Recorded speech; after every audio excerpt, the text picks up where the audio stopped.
Alright, boys, we back on another one, man. We already know. I'm not gonna sit here and lie, bro. I've been dreading making this video, bro. I'm not gonna sit here and lie to you, just because of how long it takes to actually make these type of videos, bro. Like, y'all niggas really don't understand how long this shit actually takes. But I mean, fuck it, bro. I told y'all I was gonna make this video, so I'm gonna knock this shit out for y'all boys. So this is gonna be a whole step-by-step beginner's guide on how to go from 0 to 10K in organic. I'm basically just gonna be explaining to you guys the business model, basically telling you guys like how you can make your first 10K. Like, and then this is really the only video you're actually going to need to at least get started and get your first sale. You know what I'm saying? We're gonna be going over how to make a burner account, how to what type of products you should be identifying in the burner account, like the type of products you should be identifying. We're gonna be going over like how to find, like, and once you find the product, how to go about going in, like, making content for the product, when to make a Shopify store, just all the basics you need to know to actually like get started and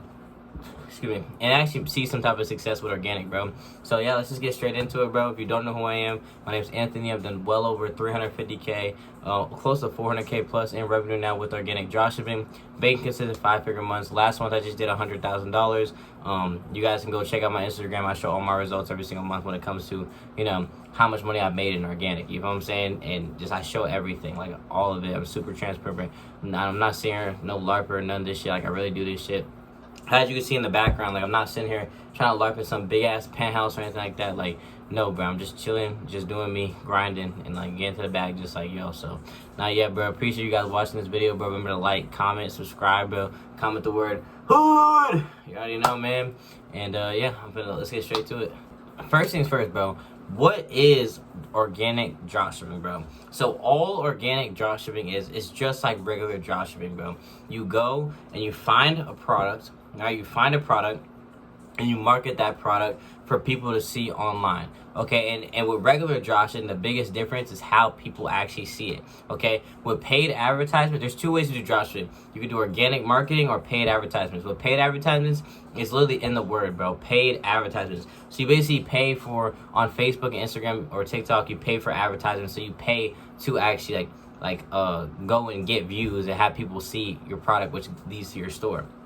With organic, all it is you find a product, okay? You take that product and you market that product on organic social media platforms like TikTok, Instagram, Facebook, YouTube, okay? And you post videos for that product. So you film, edit, or you edit videos for that product, and you go and you post content around that product. The whole goal is to go viral, and once you go viral, then you take that traffic that you're getting from the videos to your Shopify website, which is a store that you're actually selling the product on, an online store. Okay, when it comes to an online store, I put like a little example right here of like an online store, like a quick little example of like what it looks like, you know, etc. And like I said, all it is you take and people who are viewing your account, and they literally go to your Shopify website and they buy the product, and you sell the product for, let's say, $50. You're getting it for $20. You keep a $30 difference. Okay, the biggest difference between paid advertisements and organic marketing or organic dropshipping is how you're actually getting the people to your website. So with paid advertisements, you have to pay to actually go and get like people to your website. So you pay for Google ads, Facebook ads, and you spend about maybe $100, $200, however much, to actually get people to your website. And the biggest difference is that people who don't have a lot of capital, people who don't have a lot of money to spend and pay like $4,000, $5,000, $6,000, go into organic, because it's such a free barrier to entry. So where it costs, but organic is one of the most low barrier to entry business models, and at this point right now, currently, one of the easiest business models to actually make money with organic dropshipping at this current point, especially with AI now, bro. It's so easy to make money, bro.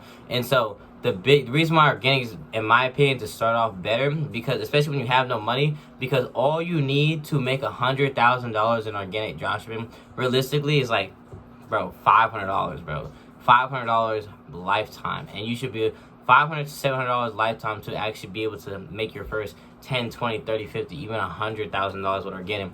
Or paid advertisements, you need a couple thousand, you know what I mean, and potentially 10,000, you know what I mean? So that's the biggest difference. So I say like this: organic dropshipping is the stairway into e-com. So Organic dropshipping is you getting your foot in the door, making your first $100,000, then going from your $100,000 to actually doing whatever it is you want to venture out to do, whether start a brand in organic, go to TikTok shop, do paid advertisements, whatever it is. You feel what I'm saying? So that's like the biggest difference between organic and paid advertisements, bro. And right now in organic, bro, it's so easy, bro. People are hitting 10K days, bro. I just had literally Sergio, shout out my boy Sergio, you know what I'm saying? We just did a case study, 35K last month. My boy Hayden, 35K last month. And then we have Aiden, which is $60,000. Like, bro, everybody's just printing, bro. I did $100,000 last month. It's because it's so easy right now, especially with AI, bro.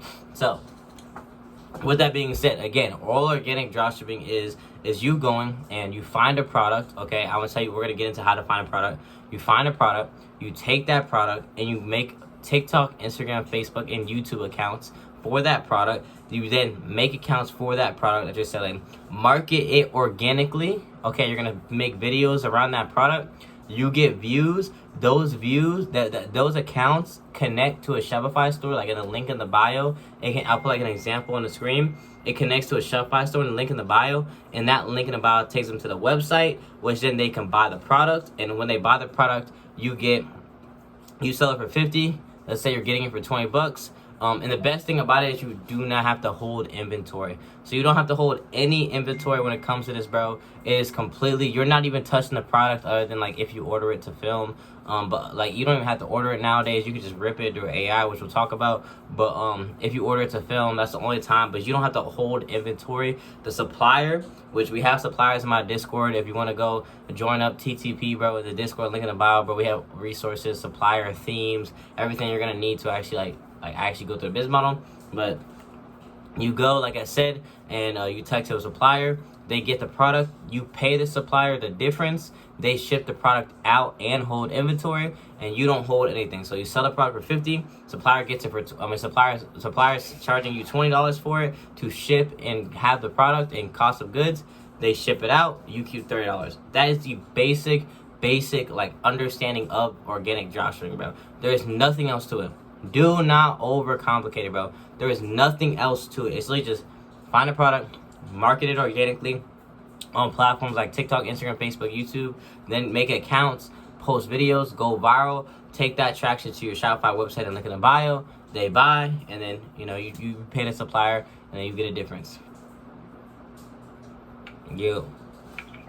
Okay, so first things first is how do you actually find the products that you're going to sell? But, okay, so first thing you need to understand is that in order to find products, the main and best way to actually find products is what we like to call a burner account, bro. A burner account, okay? And what a burner account is basically a TikTok, Instagram, and Facebook accounts. So you make an account, a new account on TikTok, Instagram, and Facebook, and they're specifically for showing you products in organic dropshipping, bro. That's all it is. It shows you products in organic dropshipping. So you go on TikTok, you make a new account on TikTok, and what you're gonna do is you're gonna go and you're going to basically, I'm gonna show you guys, I'm gonna go through this with you guys, but you're gonna go and you're gonna look up TikTok made me buy it on TikTok, bro. You're gonna look up TikTok made me buy it, okay?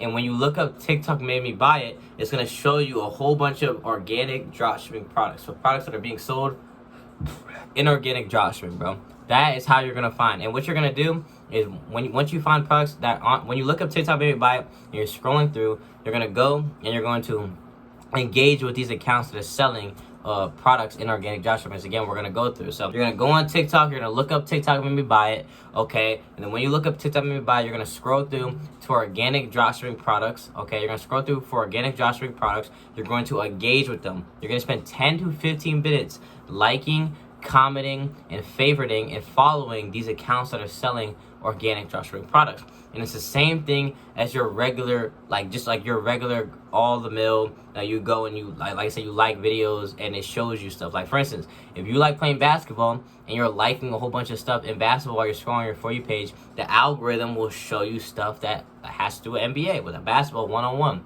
If you like a whole bunch of organic dropshipping products, it's going to continue to keep showing you organic dropshipping products. And this is how you're going to make an account that's consistently showing you new products that pop up on the market consistently every single time. You're going to do the same exact thing for TikTok, for Instagram and for Facebook. You're gonna go make an account, look up TikTok made me buy it, scroll through, engage, like, comment, and share any organic dropshipping product, on your search bar. Then you're gonna go on For You page. You're gonna go to the For You page, and you're gonna go and you're going to scroll.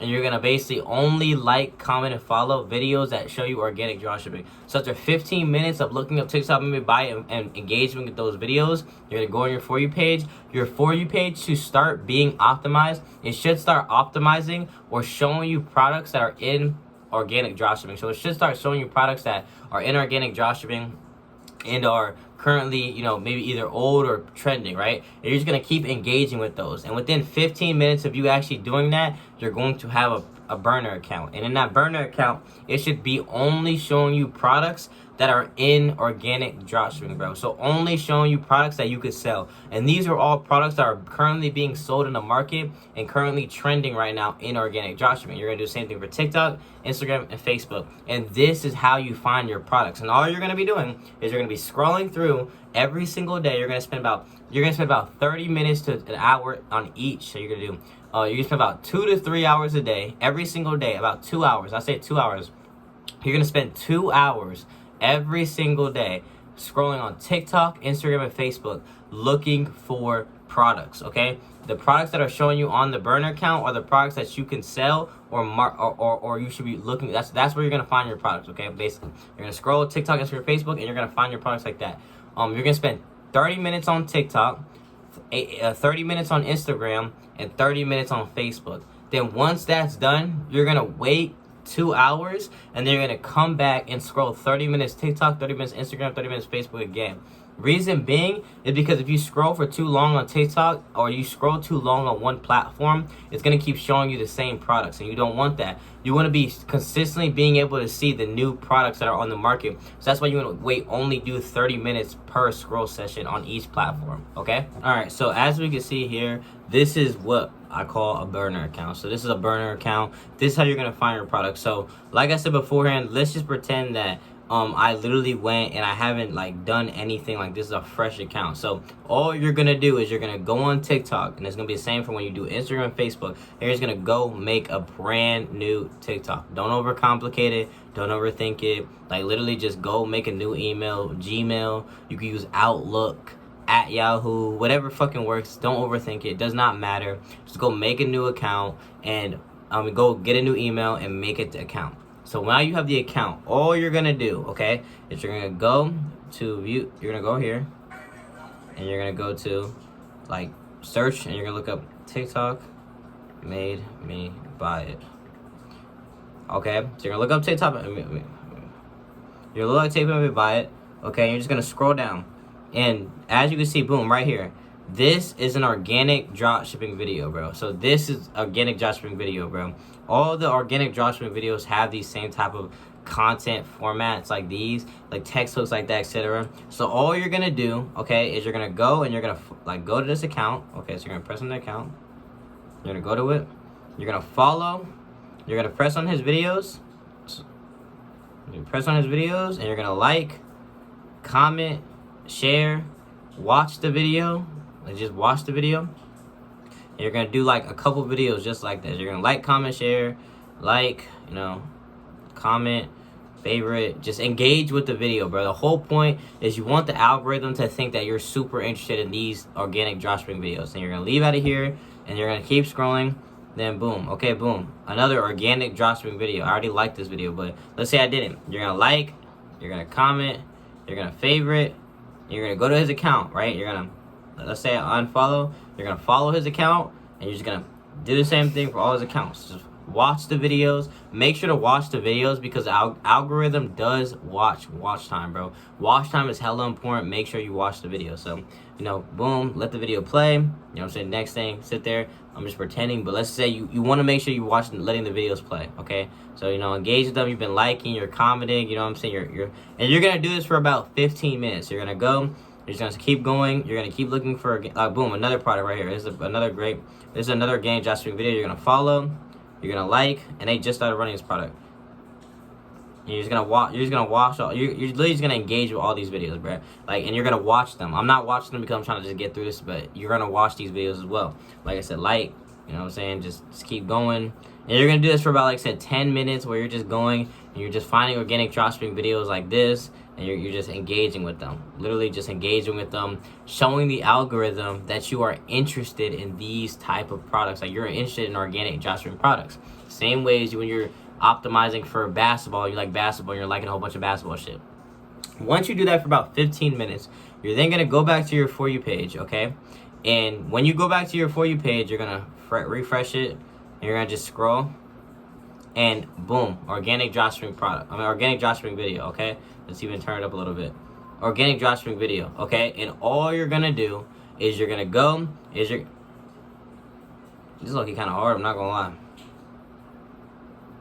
But all you're going to do is you're going to go and you're going to spend about 15 minutes going and just scrolling on the burner. Like, this is a burner, scrolling your For You page, looking for organic dropshipping, not looking for, but engaging with organic dropshipping videos. That's literally it. It's about 15 minutes engaging with organic dropshipping videos, going in, basically optimizing even more. So, like I said, you really just spend, like, boom, this is a fresh account. Just found this account. They just started posting. You literally just gonna go, like I said, you watch these videos, and then you're gonna go, keep scrolling, boom, another account, comment, like, you know what I'm saying? You're just gonna, like, boom, you know, like, that's all you're gonna do. Do this, okay, boom, scroll some more, another product, boom. And you're gonna sit here for about 15 minutes, just literally looking for organic dropshipping videos, like, commenting on every single one of them, just looking for organic dropshipping videos to optimize your account. Once you spend about 15 minutes doing the search bar method and this, you should have an optimized burner account. That is literally it. There is no, like, overcomplicate. Like, please do not overcomplicate it, bro. Please do not overcomplicate, okay? You should have a burner account. And this is how you find products, bro. This is literally how you find products, bro. If you go and you watch this video, if you go and you follow this, you'll have a burner account. And this is how you go about finding products. This is how you're going to find the products that you're actually going to test, okay? On TikTok, Instagram, and Facebook. That's literally it, bro. You do the same thing on all platforms, okay? So, now that you have a burner account, now we go into the next thing, which is now you have to find products. Because what is the process to actually make money? Okay, so now that you have a burner account, now it goes into actually finding the product. So what is the process when it comes to actually, making money? Okay, it's finding products. It's finding a product, like finding products basically, and going in. Once you find the product, then going and ordering or ripping that product, which I'm gonna get into. Then after you going from ordering to ripping that product, then you're gonna go into making content around that product, which I'm gonna get into. Then when you go make content around that product, you're gonna go viral, then make a Shopify store, and then boom, you're printing, okay? So, well, after you have a burner account, then you want to go get into, like I said, just going and finding products, okay? So, I actually already have a pre-recorded, like, I'm going to go back to one of my older YouTube videos, so it's actually going to make a cut, and then this, I specifically talk about the product criteria list you actually need to actually find products, okay? I'm going to mix in the product criteria list YouTube video that I made, and I'm also going to show you guys, which is perfect for this video as well, I'm going to go back, it's going to make a cut to a pre-recorded where I scroll on the burner and I actually go through burner scrolling with you guys. So at least sit down, I scroll on burner, and I give you guys my thought process, and actually showing you guys live how to actually scroll on the burner and find products, okay? What you should be looking for, what you shouldn't be looking for. So it's gonna make a quick cut, and it's gonna come back to here, bro. So let's go. So what's good, y'all boys? We back with another video. In this video, one thing I will say before we actually start this video is, I'm sure you guys already know, bro, I'm not a fucking guru. I'm not none of that shit, bro. I'm just keeping it real, keeping it a buck with all y'all. That's why, as you guys can see, bro, I'm literally holding my phone while recording this video. MacBook right there. I was just brain rotting. But yeah, so in this video, we're actually gonna be talking about basically all the products, the product criteria list that I actually follow. And my product criteria list to actually find 10K plus a month product every single month, 20K month products, and 30K month products, right? Because there's different types of winning products, or there's certain products that can't do as big numbers as others. But In general, just like being able to make consistent 10 to 30K every single month. My product criteria list to kind of go over that. I know I look tired as shit, bro. But yeah, so that's pretty much what today's video is gonna be. Like I said, it's just me going over everything. I'm just gonna keep it super authentic, organic. I'm not gonna do no fancy setup. I'm like gonna hold my phone. So pull your notepad. Can't talk. Pull your notepad out. All right, and take some notes, bro. This my biggest thing is just giving you guys free value for you guys to be able to make your first 10K month with organic dropshipping, bro. That's my biggest thing, bro. So please, I'm asking you. Well, I'm not asking you, bro. If you want to make money, you're gonna do it anyways. Take some notes. Really take and listen to what I have to say for this video. If you don't know who I am, bro, I've been making consistent 10 to 30K months with organic dropshipping now for a minute.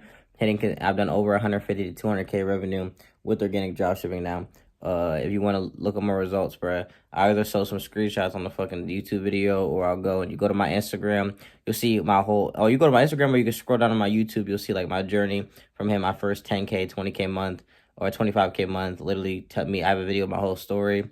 You can go to my Instagram, see my results and some of my student results as well. So yeah, but all right, bet, let's just get straight into it. So with the product criteria, it's pretty simple, right? Passionate audience, wow factor, and it has to have a really good use case / value. Okay, obviously the main thing that everybody else talks about, but for me, I kind of look at it a little different, right? I've noticed some patterns that actually always shows into winning products, right? So first thing is obviously passionate audience, right? The audience needs to be passionate. This is how I know if the audience is passionate or not, because people say passionate audience, but you never can really dictate how passionate the audience is, right? Because it's very important how passionate the audience is, because it will dictate how much it converts, right? The more passionate the audience, the more it will convert per mil based on the use case as value, which we'll talk about later. But in general, passionate audience. This is how you know if the audience is passionate. If you go and you look up the audience, right? If you look up the audience on TikTok, right? You look it up and you go on TikTok, you look up the audience and then you scroll down and you press on a video, right? Let's say that video did 1 million views. If that video did 1 million views and they have 200,000 likes, that's a passionate audience. It's basically audiences that have insanely high like ratio. That is how you know if something's in a passionate audience. If you scroll on dropshipping products, bro, and you see a product that has super crazy high like ratio, that most likely means it's in a passionate audience or a super good passionate audience. For instance, when I ran Billie Eilish blankets, right, I would literally do 10K views and get 3,000 likes. Or I would do 100K views and I'd get 10K likes. That's what I mean by passionate audience, bro. They'll literally just like the fucking video just because it has something to do with the audience. Where typically the audiences that do really well for this is artists, specifically like Billie Eilish, Travis Scott, Taylor Swift, etc., etc. People like that, that super passionate fandoms, or Christianity. Those are super passionate audiences, but you can see that in the TikTok, because people always talk about passionate audience, but they don't ever tell you how you can dictate how passionate the audience is. Bro, you can literally dictate it by the like ratio. Depending on how high the like ratio is in the videos will tell you how much, how passionate the audience actually is. Oh, man. So next thing is wow factor, right? And I'm sure a lot of you guys know about wow factor, bro. Wow factor is literally just something that they haven't seen before. Something that you can't get in stores and something that you haven't seen before. For instance, a great example, Billie Eilish shoes. I'm sure a lot of you guys have seen that. Or the Taylor Swift Converse. Those are 3K per mil. Those have high wow factors because there's something that you can't get in stores and something that you've never seen before. That's why it's a high wow factor. Billie Eilish custom-made shoes, the reason why it's such a high wow factor, again, something that you can't get in stores, you can't get at Finish Line, and something that you've never seen before. They're custom-made. So because of that fact, it has a crazy wow factor. Just showing off the product goes viral, bro. And also, wow factor also matters based on the audience, bro. That's actually super important. So, the audience has to be a wow factor for the audience, if that makes sense. Again, Billie Eilish blankets or Billie Eilish custom shoes. The wow factor is the audience itself. The audience, the Billie Eilish audience, the niche. The reason why is because, again, the niche would really want something like that. You know what I mean? It's something that the niche itself has never seen before. So because of that fact, that's what makes it go crazy. And then you literally could just show that product off and boom, viral. That's just how it is, bro. So yeah.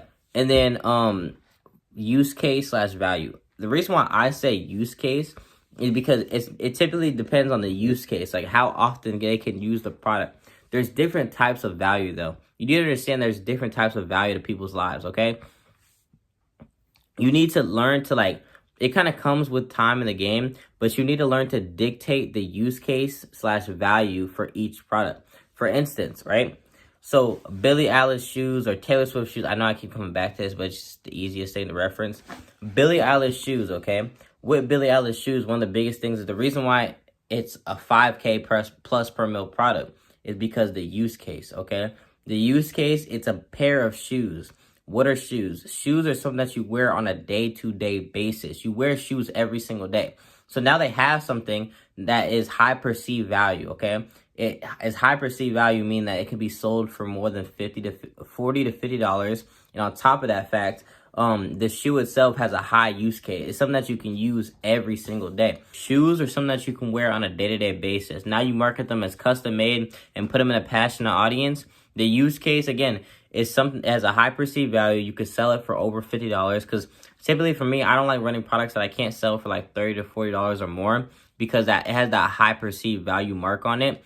But like I said, it's something that they can wear on a day-to-day basis. They can literally throw that shoe on, and not only does it represent them as a fandom, it's something that they will literally use every single day. So because of that fact, it has a high perceived value, high use case. It converts 5K per mil. You mix passionate audience with high use case or high value, it will convert insanely high, bro. That's why the mugs, the custom Lord of the Rings mugs, right? The wow factor on me personally, the wow factor on the custom, all the mugs weren't crazy, but they had decent wow factor, but nothing crazy. What made the product go viral was the marketing. It was the marketing as handmade, right? I'm sure you guys have all seen the Lord of the Rings mugs. I'll put it on the screen, a video, if you guys like haven't seen it or whatever. But yeah, like I said, the mugs. So like the mugs didn't have a crazy wow factor, but the reason why they convert crazy is because it's in a super passionate niche.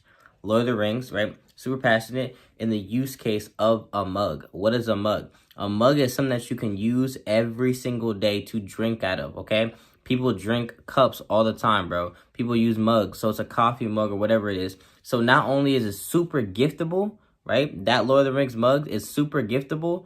It has high perceived value because you're marketing it as handmade. And then 3, on top of that, it's something that they can actually use. It brings value. It's something that they can use to drink stuff out of, okay?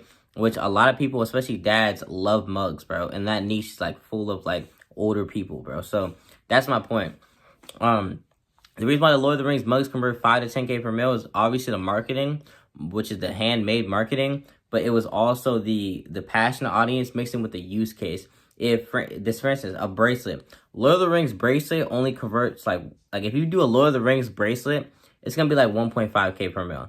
The reason being the perceived value slash use case. A bracelet is something that it doesn't really have like a high perceived value. It's just a bracelet. It doesn't really bring any value. It's not something that they can use like a mug or a shoe. So because of that fact, it only converts like 1.5K per mil. Yeah. So yeah, that's like my basic product criteria. My bad, I can't talk. I'm extremely tired, but I'm sure you guys can see. But that's like my product criteria list. Now, when it comes to like after checking off my product criteria list, the next thing I do is I actually go and I look for these 3 things, 2 to 3 things. First things first is the comments, bro. You need to look at the comments, okay? Depending on how many comments they have is also depending on how much it converts. So for instance, if you do 100K views and only 10 comments, that shit don't convert. I'm not gonna lie. That shit most of the time does not convert, bro. I'm not gonna lie. You can judge how much a product converts based on how many comments they're getting, bro. So if a product does 100K views and it only gets 10 to 5 comments, that shit don't convert. You typically want, for 100K views, bro, like I would say like 50 to 100 comments. That's like good. 50 to 100 comments, really 70 to 100, but 50 to 100 comments. So if they do 100K views and they're getting less than 50 comments, that's a bad sign. Second is you need to make sure you're looking at what the comments are actually saying. There's a difference between good engagement and demand for the product, okay? That's super important. They can have 100K views, 100 comments, but if nobody's asking where to buy the product, it doesn't convert. That's where a lot of people trip off as. You need to make sure you're actually like knowing the difference between demand and engagement, okay? If you get 100K views, and for instance, if you do an emotional concept, right? If someone did an emotional concept and they do 100K views and they only do 100 comments, right? And all those comments are just saying, oh, it's beautiful. Oh, don't worry. We love it. This and a third. That shit don't convert. But if they're saying, oh, it's great and where can I buy? Then that means it converts. That's super, super important, bro. You need to make sure that the comments, the engagement is actually there. Like, it actually has good demand, bro. Bro. It's so simple, but like, y'all niggas just fucking complicated, bro. It's not that complicated. Like I said, you look at a product, you check it off, passion, audience, wow factor, use case, right? Then you look at it, okay, I bet the product did 100K views or did 50K views, 50 to 100 comments. Okay, bet. You looked at the comments, there are people actually saying like, oh, well, let me get the link. Where can I buy? Where can I buy? Where can I buy? That shit converts high, okay?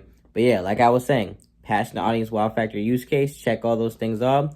Now you look at it, okay, they get 50K views and they got 50 comments, and all 50 comments that everybody's asking where to buy, that shit converts. Now, here's something that actually means a lot too. Next thing you need to look for. After you see the comments are asking where to buy, this is another quick distinction that will tell you if the product actually converts high. And this is where a lot of people look over. For instance, the heated blanket, it was getting a good demand, but the reason why it didn't convert is the perceived value to the selling price, okay? This is something that a lot of people don't take in consideration when they're actually looking at their products, okay? When you see a product and it's getting good demand, it checks off all the boxes, everything, go look at how much you could source it for or how much they're selling it for. If they're selling a product way higher than the perceived value of the product, it don't convert. For instance, if I have this hat right here, right? Let's say I'm marketing this hat, right? And it has hella good demand and everything. But then you go on the website and I'm selling this shit for $80, it don't convert. Bro, a hat is clearly not worth $80, bro. So because of that fact, nigga, if it's not worth $80, bro, it doesn't convert. It doesn't matter how good the engagement is. If the perceived value of the product does not match the selling price, it's not going to convert. It's that simple, bro. It's so you need to make sure you understand what the perceived value of the product is. You need to make sure do a little bit of research. Go look on Google, see how much people shit is actually worth. How much people are buying that other product similar to it. You know what I mean? And then from there, you can kind of see the perceived value of a product, okay? And once you gauge the perceived value of a product, it will allow you to basically go and look at the seller and be like, okay, nah, they're selling this for way too much. Or if you look at a product, right, and you see that they're running the product, and then you look at their account, and then you come back like a day or two later, and they drop their pricing, they're not converting. If they drop the pricing exponentially, which is super important. So if they're selling for 160 and drop it to 100, it didn't convert at 160, obviously. So yeah, that's something that you definitely need to look out for is perceived value of a product, bro. The perceived value of a product, like I said.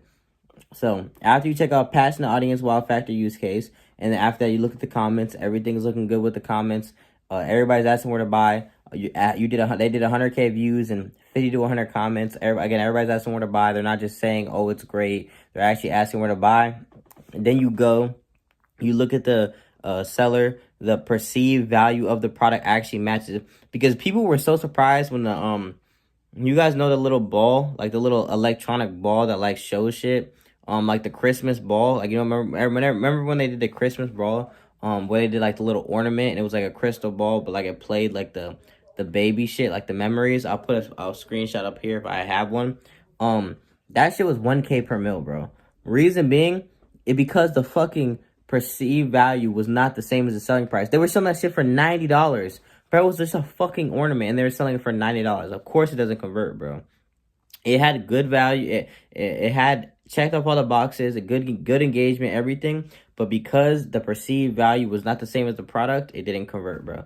So that's something that you guys definitely need to take in consideration. Now, the last thing I look at before I actually go and test a product is the market share. First things first, before I run a product, I always check and see how many people are running the product before I actually order it, bro. Like, you need to check and see how many people are running the product. And also, if you know it's a banger, you know everybody's going to hop on it. So when you see the product, right, first thing, go and look up the product on TikTok, right? Look up the product on TikTok, and it'll show you a list of all the accounts running the product, right? So once you look up, like, say if I looked up, like, blue New York hat, and as long as it shouldn't be a product that's common, so that's why it pops up. But look up, like, blue New York Nike hat or blue New York hat. That basically is, like, you're gonna go on TikTok, and a whole list of accounts are gonna pop up. Anybody who's running the product, you'll see if there's more than 2 people to 3 people, I would say 3 people. If there's more than 3 people running the product, I personally wouldn't run it. But here's the key. Here's the key. So if there's more than 3 people running the product, right? I'm not copying the competitor one for one. But you could still go crazy viral. But the chance of you going crazy viral with the product, copying one for one, or even though it's already been done, is way, like, it's not as likely, bro. So for me personally, after I see how many competitors on it, if there's only 1 person on it, I'll order the product, I'll copy the competitor one for one. If there's 2 people or more on it, 2 to 3 people or more on it, what I'll do is this, and this is just me. First of all, obviously it depends on the product, right? But after there's more than 2 to 3 people on it, well, I'll go and I'll basically start analyzing. Okay, look at all the accounts. If they're all doing the same exact thing, you need to ask yourself these 4 things. Is there a new angle I can take with the product to actually go and bring this product to a new angle, and I'll be the first person on this new angle?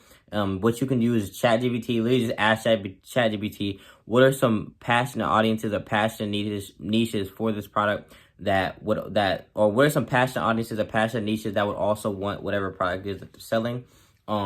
After that, new angle, you could do new concept. So let's think about this. If everybody's doing the same concept, let's say that everybody's doing the 3, 2, 1 concept, right?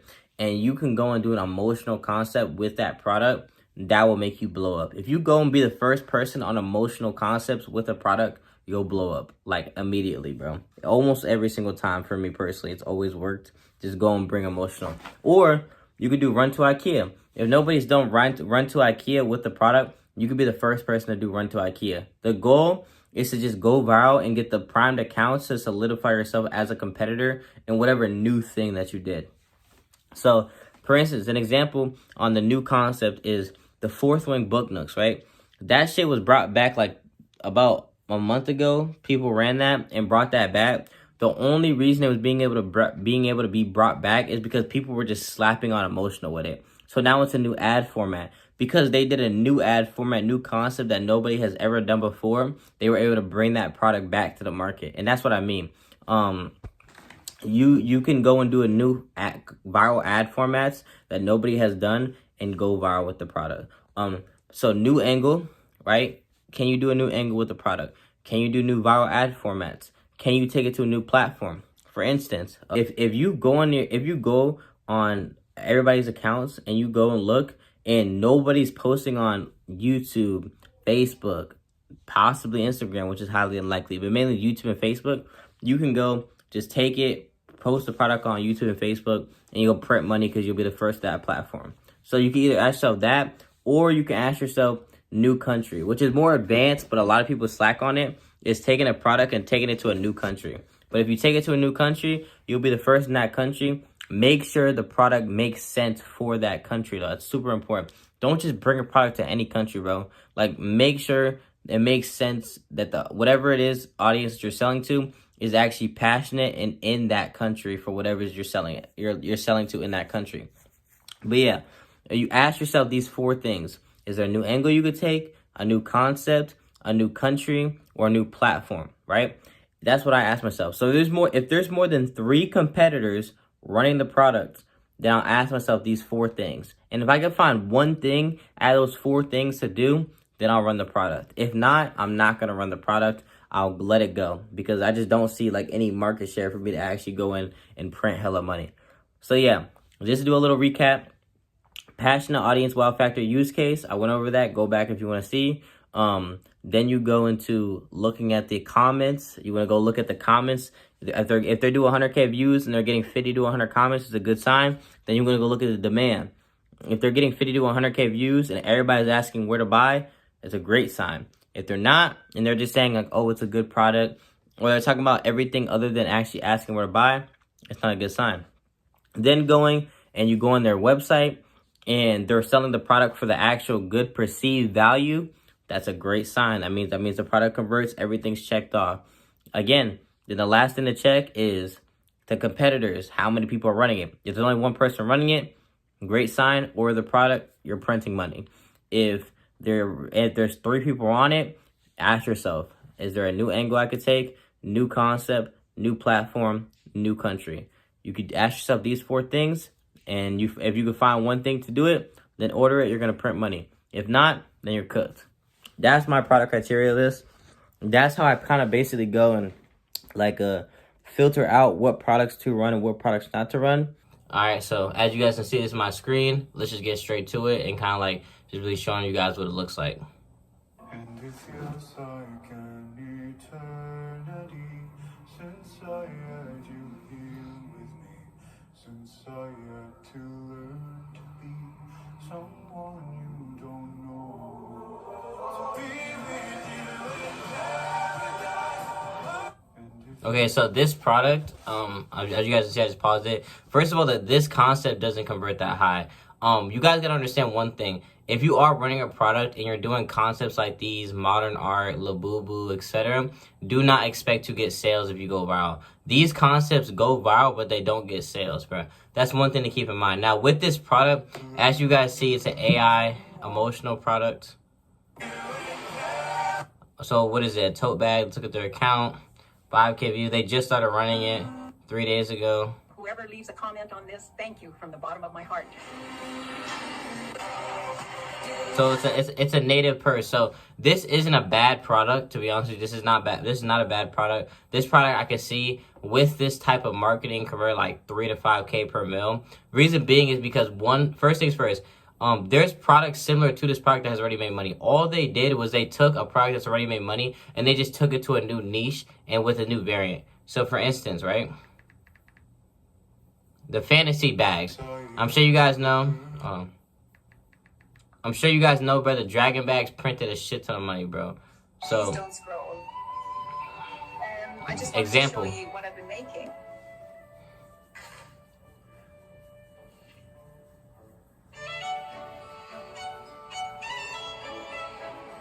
So this product, bro, made a shit ton of money, bro. This product printed. It was like 15K per mil. I think the dude had like a 30K day or some shit. This product, the reason why I made so much money is because of the fact that, one, it's in a super passionate audience. 2, the use case of the product, it's a bag, it's a purse / bag, so something that women can use on a day-to-day basis to, it's something that women can use on a day-to-day basis. It's not like something that like they would use once, something that they can reoccurring. But this product, it by itself lacks wow factor. So if you watch my other video, you see where I talked about that. You see where I talked about where certain products lack wow factor, but if you market it as handmade, it will convert way higher because one, the perceived value of the product is way higher, and then you're also adding on the fact of you hand making it, so it gives it that wow factor. Like, holy shit, you made these. It's like me saying, oh, I live in this house, but then I said, oh no, I built this house by myself and it took me 2 years to make. You know what I'm saying? It's a perceived value difference. You know what I'm saying? So this product specifically, this product made a shit ton of money because of the fact that it's in a super passionate niche down audience. And then on top of that, the use case of the product is solid. It's something that they can use on a day-to-day basis. Women who love fantasy and dragons, they can use this to basically like walk around with. And the main reason why I printed is because of the fact that, again, you add the marketing as handmade that boosts the perceived value, and then also the handmade wow factor. That's emotion. And as you can see, right, another way to know if a product converts hella high is the view to comment ratio. The view to comment ratio. So if you look at this video, 15K views.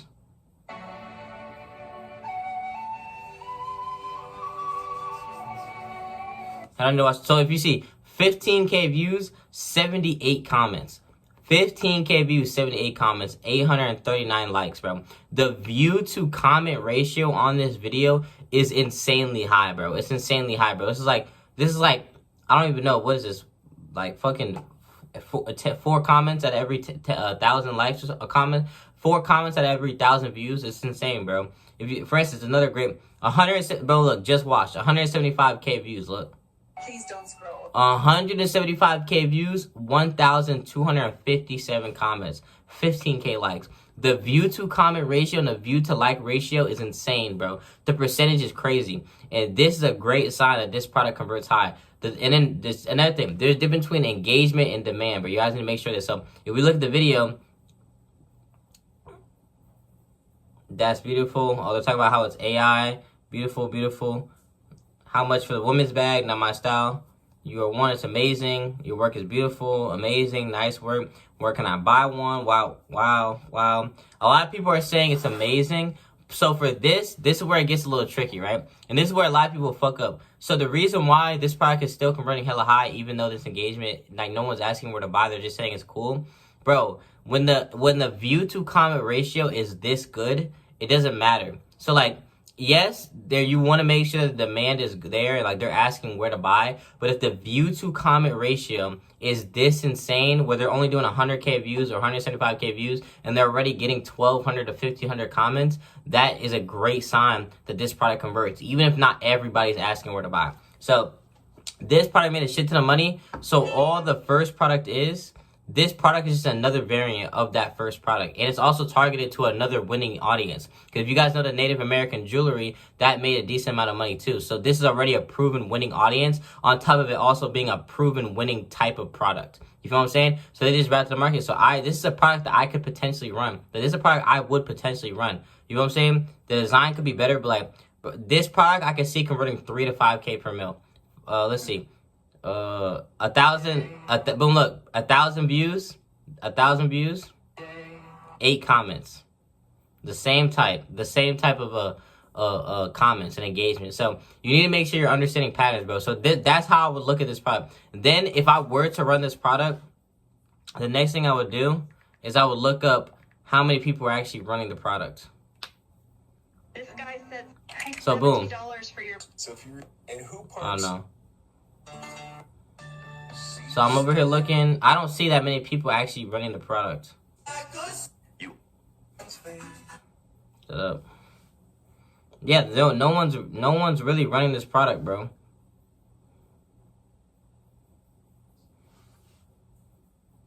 Okay. Found somebody. Okay, these people are running a different variant. 8,000, 69k.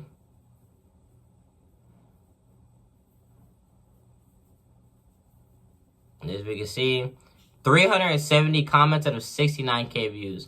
This product definitely converts.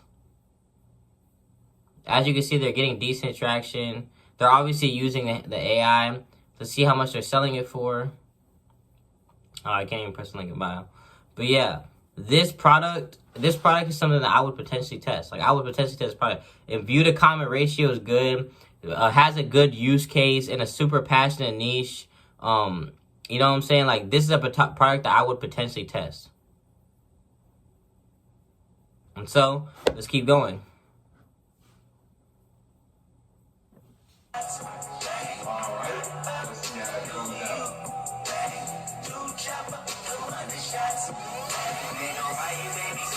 So this GTA blanket, I wouldn't run this, even though blankets are solid and they do convert. Only reason I'd run something like this if I do emotional, but the thing is, like, this audience, I don't see converting that crazy high. This person said, Homegirl is really charging Gucci prices for Temu quality for those buckles. My buckles are only $34.99. I'll show you what they can do.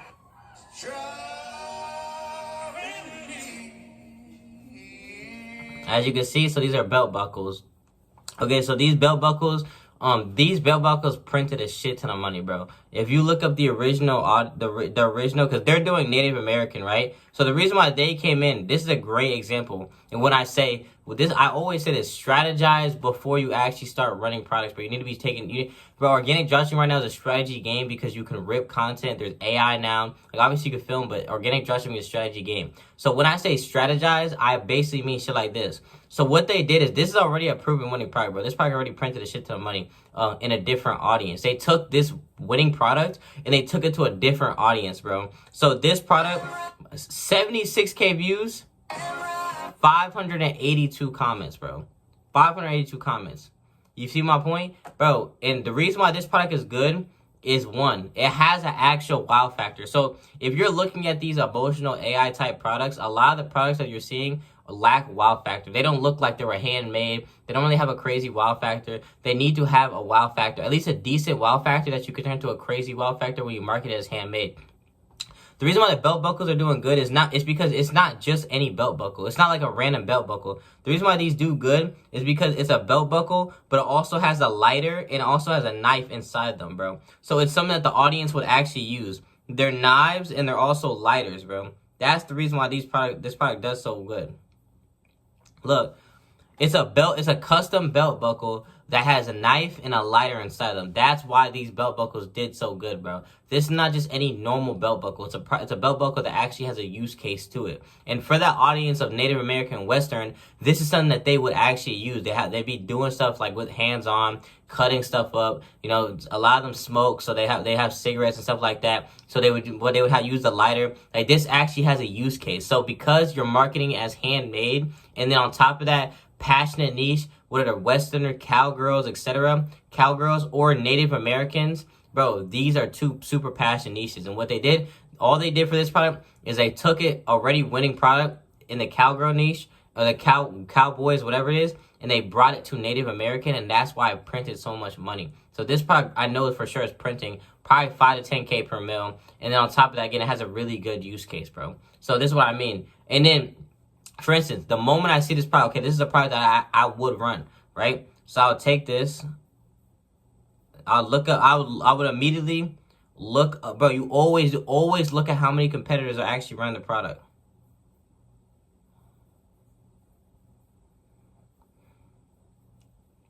Okay, so we have one. That's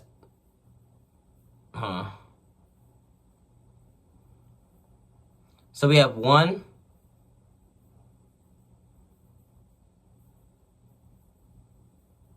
I'm only seeing one right now. That's two. That's three. This is three right here. This is four. Okay, so there's 4 people on this Native American belt buckle angle, okay? So, with that being said, because there's already 4 people on this angle, I actually wouldn't hop on this because of the fact that there's already 4 people running this product. And the way I would market this product is the same as the way they're marketing it. So there's not really anything else I could really do. The only thing I could do different is I could take it to a new I'd bring it to a new concept. Because taking it to a new country doesn't make sense, because if you know anything about this niche specifically doesn't make sense to take to a new country. The niche isn't really that big in any other country but US. So it doesn't make sense to take it to a new country. So because of that fact, I think in my head, is there any new concepts I can do? So everybody's pretty much doing the same concepts, but here's the biggest issue, right? If you're looking at everybody, they're all pretty much doing the same thing, all same concepts. As you can see, same concepts. The reason, here's the thing, the reason why it's just not worth running is because of the fact that, again, there's 4 people on the product. Because there's 4 people on the product and they're all doing the same thing, there's nothing I can do to stand out or be different. So because there's nothing I can do to stand out or be different, I'm not going to hop on. I can't take it to a new country because it doesn't make sense. There's no new concepts I can do. And the only last thing I can do is find a new angle. So what I would do if I was trying to find a new angle with this product, I would go on ChatGPT and I'll ask ChatGPT, give me the 10 to 15 most passionate niches that would want a custom belt buckle that has a lighter inside. And it'll give you a list. You can fuck with it a little bit and give you a list. And then with the list it gives you, see if any of the niches actually make sense. And then you could do that. But if that doesn't work, then just scrap the product. There's no point in even running it. That's how I think about things, because I don't want to waste my time with a product. I don't know if there's a shit ton of competition. I can't do anything. That's why I said organic dropshipping right now is a strategy game, bro. If you want to make a shit ton of money, you need to be strategizing. Don't just be doing what everybody else is doing. You need to actually see if there's actually something that will differentiate you to go viral, because a product gets saturated fast, bro. All right, my bad, boys. My fucking phone had died, bro. But let's get back to it. So yeah, for this product.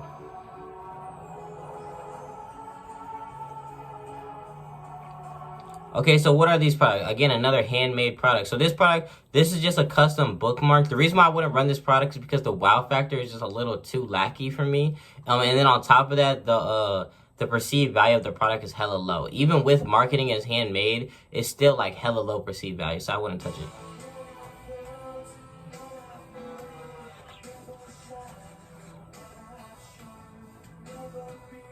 So these book coasters actually convert 5K per mil. Same thing, bro. You gotta see a pattern between all these handmade products.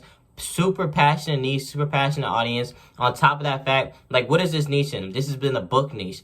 The book niche is a super passionate niche, and then there's the book audience, and then they have a book coaster for each specific niche. And then on top of that, the use case of the product. What is the use case of the product? The use case of the product is a book coaster, something that you can use to hold your drinks on. So it's something that they would use on a day-to-day basis consistently, right? And then what is the wow factor? Think of back to the book wallets, bro. The book wallets are literally a product that literally printed a shit ton of money. So this is just a little netter, another variant, or has the same qualities as the book wallets, bro. It has a specific, it's a custom coaster for whatever book that you like, bro. So boom, checks off passion, niche, use case. And it isn't a product I would run regularly. I would only do emotional with this product as well. So we look at this, as you can see, they're going viral, bro. 200K views, 2,812 comments, just fucking insane. I already know this product converts 5K per mil. This is just a solid product. The thing about this product is it's custom, so if you do try to run this product, just be aware that you might run into some sourcing issues. Please don't scroll. I need someone to tell me, guys, this bookend actually ugly.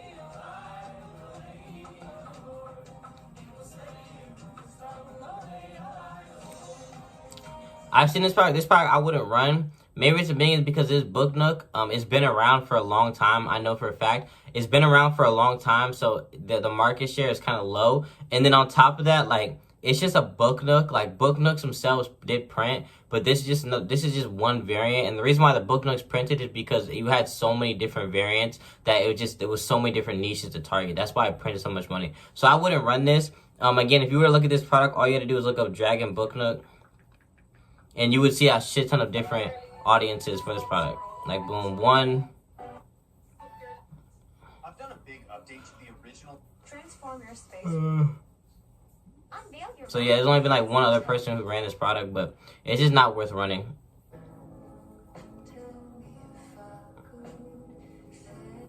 Wait. Don't buy a Gucci belt. Don't. Let's see. No. So this product is a good product, this POV camera, but the reason why I wouldn't run it is because of the fact that it's been around for so long. You know what I mean? Like, these POV cameras have been around for so long. In order to actually print shit to the money with POV camera, it needs to be like a new variant or like a variant specifically meant for a specific niche. Don't buy an.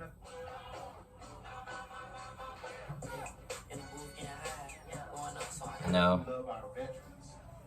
Please.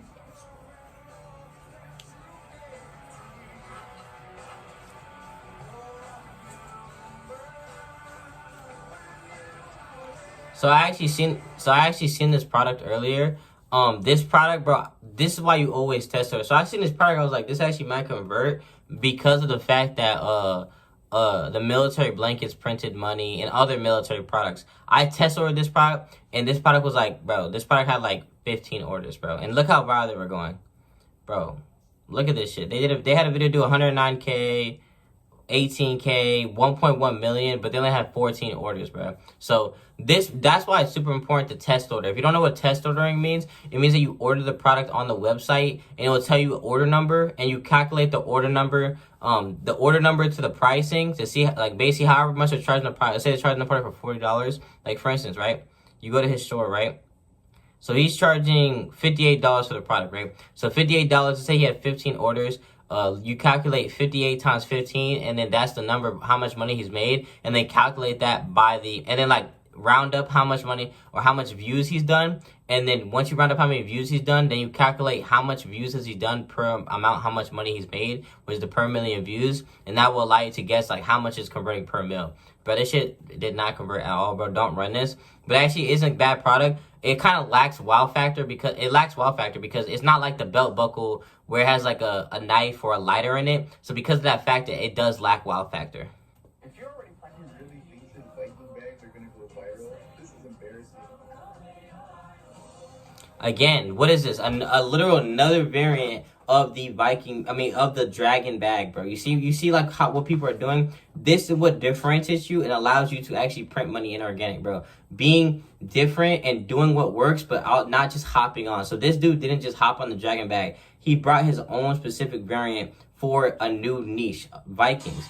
Now, I wouldn't run this product mainly because of the fact that the Viking niche, bro, the Viking niche, bro, these niggas always give me fucking India every time I run a product in the Viking niche, I always hit India. That's why I wouldn't run this product. But in general, as you guys can see, Dragon Bags, he just took a new audience with an already proven winning product, and boom. Now he's gonna be the first person to this product. Way higher chance to go viral because all he has to do is basically just copy the viral formats of the Dragon Bag but implement it with this product, and he's gonna go viral, bro. If this product does get good targeting, this is probably like a 5 to 10K per mil product plus.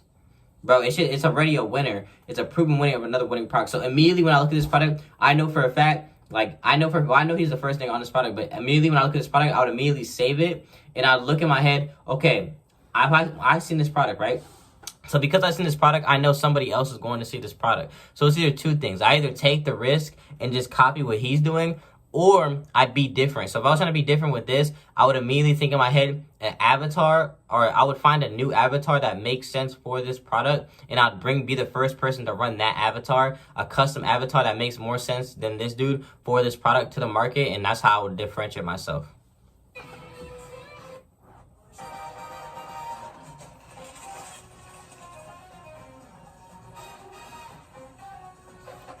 Okay, so we got a Batman onesie. So this product I would not run.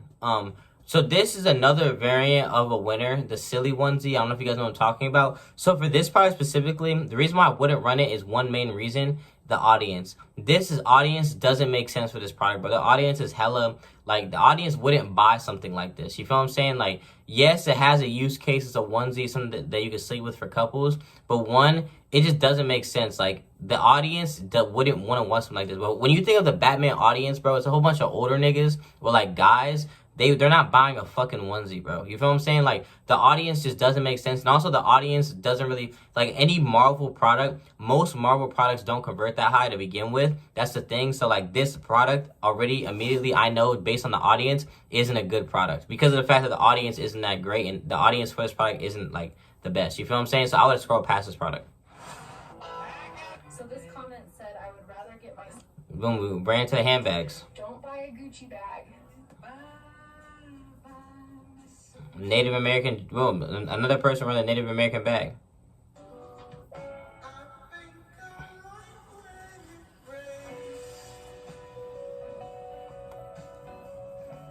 Oh yeah, this is the silly onesie that I was talking about. So this product specifically is the silly onesie. So this product doesn't convert that high, but the reason why it's like a winner is because of how viral this goes, bro. There's an IG account with this product that has like 70,000 followers, bro. The reason why this product made so much money is because of how viral it went, bro. So if I seen this product, right, first thing immediately I know for a fact, based on their Instagram account that I seen earlier or a couple days ago, that this product is immediately a super viral product. This product is one of those products that go hella viral but doesn't convert. Reason why I know it doesn't convert that high is this.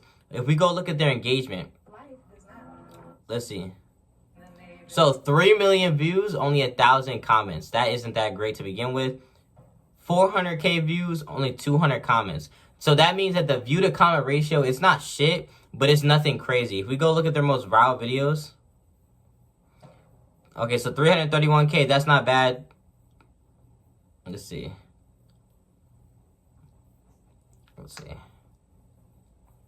So yeah, also another thing to look for is who's actually commenting, right? So if we see, from what I'm seeing, it looks like there's a whole bunch of kids in the comments.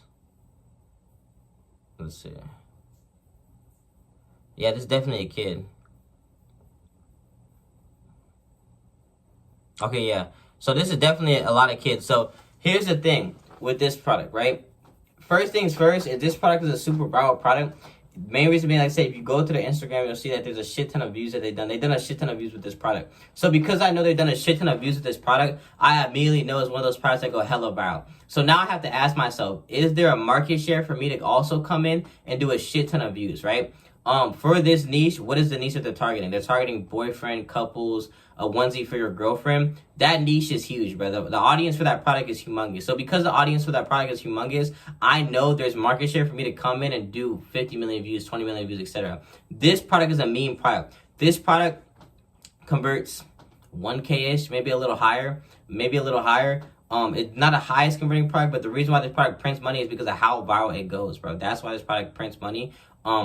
I wouldn't hop on this product now because of how many competitors there is. Again, so if I see this product, I would immediately think in my head how many competitors are running the product, which I know I'm not going to look up, but I know. But there's like 20 niggas on this product. That's why I wouldn't run it. But I know for a fact, based on the views to comment ratio, that this product doesn't convert that high. Also looking through the comments. Because again, just because the view to comment ratio does not mean is good, does not mean that you should just immediately hop on the product. You have to see what they're saying and who's actually saying it. So again, a lot of kids are in the comments of this product. So because of that fact, I know their targeting could be fried, so it could be converting even lower than 1K per mil.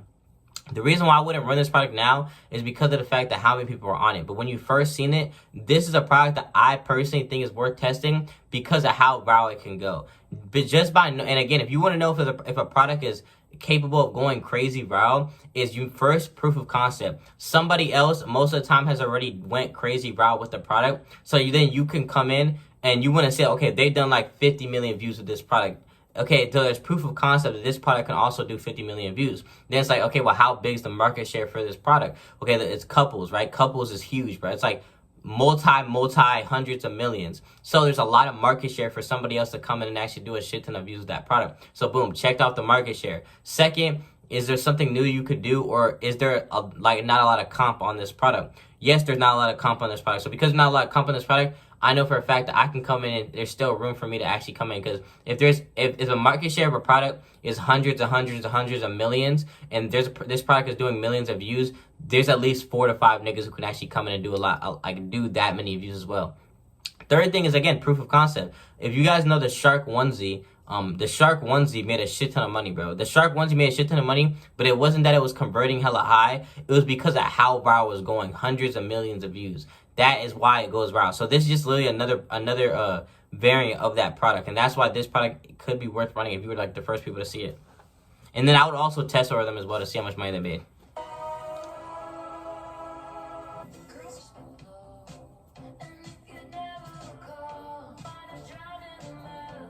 No. I actually seen this product before. This product definitely converts. He's been running it for a long time, bro. For a long time. This product definitely converts good. But he's also, if I've seen this product, right? So I know this product definitely converts. I've seen his Instagram, his view to comment ratio is actually solid. What I would do, if I were to try to run this product, I immediately would think in my head, okay, he's running this product, right? Passionate niche, hunters, the use case, what's the use case of a blanket? Something that they can sleep with on a day-to-day basis, right? Alright, my bad, boys. My shit just keeps going on. But yeah, if I immediately saw this product, the 100 blankets, immediately, bro, I know that the view to like ratio, the view to comment ratio on this product is decent. I don't know how much he's converting, but if I had to guess, because he's been running it for so long, like 2K per mil. The thing with this product is this product has hella potential if you do handmade emotional with this product. So, like I said, you gotta be different, think differently, right? So he's running this product. He's been running this product for a minute, bro. Like for a minute. And the fact that he's still running it shows that it's making money. You know what I'm saying? If you look at his Instagram is solid. I would go and I would just throw a handmade emotional on this product, and you probably can make it quick, like 20 to 25K. We're gonna make a frozen. 3, 2, 1. Let's see how it comes out.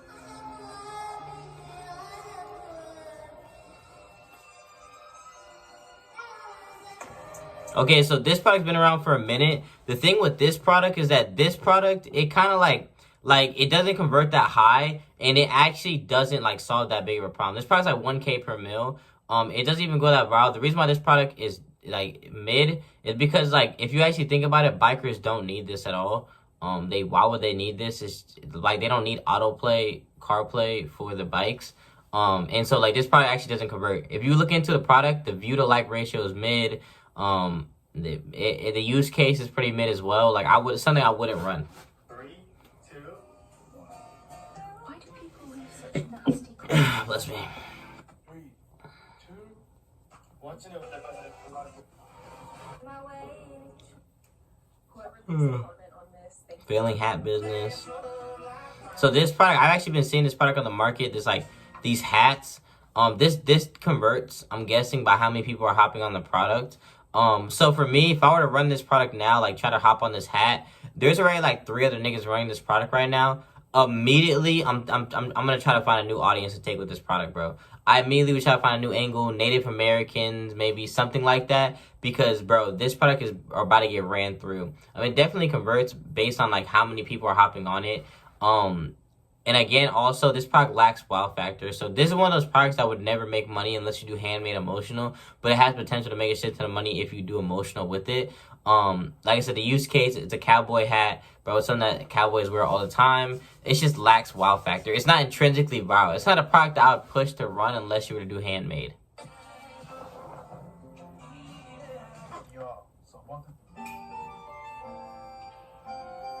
I wouldn't run this. This product is just mid. Like, it's just a seat. Like, it's just nothing crazy. The wow factor is also mid. Nah, bro. These AI pages are here. Last list.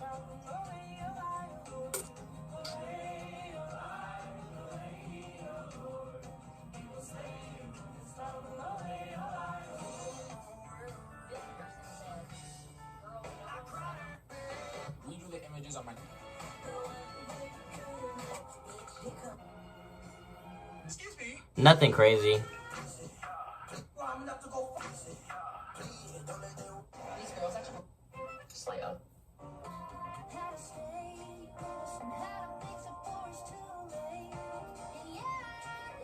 Yeah, I wouldn't run this. So this product actually converts as well. It's in a super passionate niche, the Lena Wilson. But if you look into the niche, you would know that the audience isn't that big, so it's not even worth testing. running a business. No.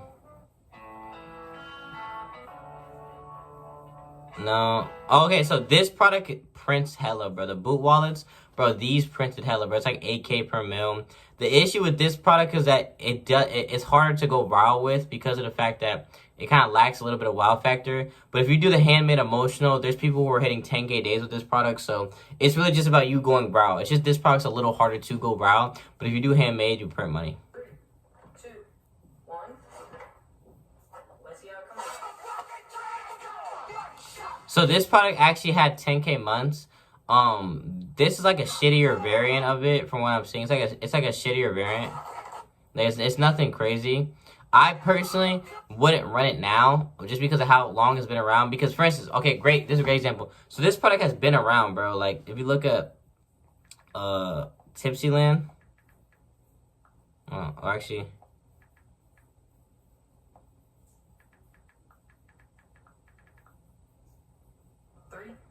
Boom. This is one person right here.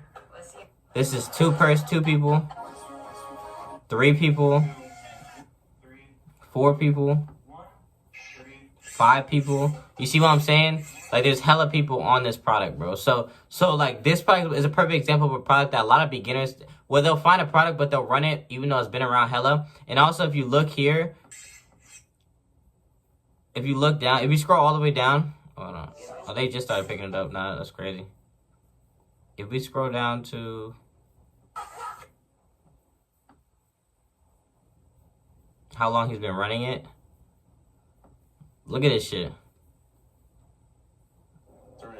He's been running it since the beginning of last year. This product isn't worth running anymore just because of how long he's been running it. And also, there's not really any new angles you could take. You feel what I'm saying? Like, you can't really take any new angles with this product because of the fact that it's just, bro, it's just an alcohol thing, bro. Like, there's no new angles you could take. There's not really any new concepts I can think of at the moment. I mean, you could do a little deep research to see if you could bring any new concepts with it, but it just doesn't make sense. The only way I'd run this product because it doesn't. It's like 2K per mil, but the reason why it makes money because of Instagram, you can go hella viral, is if you bring it to a new country like Germany. I don't know if Germany, because Germany is super strict with what they buy. Only specific products work with Germany, so you have to do some research to see like if it's a product that people in Germany would actually want. So if you were to run this product, I would probably take it to a different country and see if it makes sense. If it doesn't make sense, then don't run it. But like that's what I would say. Like you always gotta keep in mind like there's always a way to run a product. Like I said, new concept, new angle, new country. This product, I don't think it would convert on Facebook like that either. So this is a great product. So this product right here, the mats, I've been seeing this product. So first of all, bro, she's overpricing the fuck out of this shit, bro. $150 for a custom mat, bro. It's insane, bro. The perceived value of the product is high, but I don't know if it's that high. I mean, I could be wrong, but I seen this product. I don't think this product converts that high because of how high they're pricing it for. Also, for this product will only really be good if you do emotional. But the issue is that, like, if you look at a lot of the comments, and if you go on their Instagram, a lot of their comments say stuff like, I don't want to step on it. It's too, like, you know what I mean? Like, it kind of ruins the whole use case of the product because people don't even actually want to step on the product. So, like, and also, stepping on Jesus is insane work, bro. Insane work, bro. Stepping on Jesus is fucking crazy. But like that's my point. Like a lot of people are saying like why would they want to step on this? You know what I'm saying? So it kind of defeats the use case, so I wouldn't run it. It has a good wow factor though. This is a winner. Oh no, this is not a winner. This is the book blankets. This product isn't bad. 3, 2, 1. Let's see how it comes out. So this product was like 3K per mil, around there. This product is in a super passionate niche, bro. People who like to ride motocross. Super passionate niche. The wow factor is hella high. Look at this.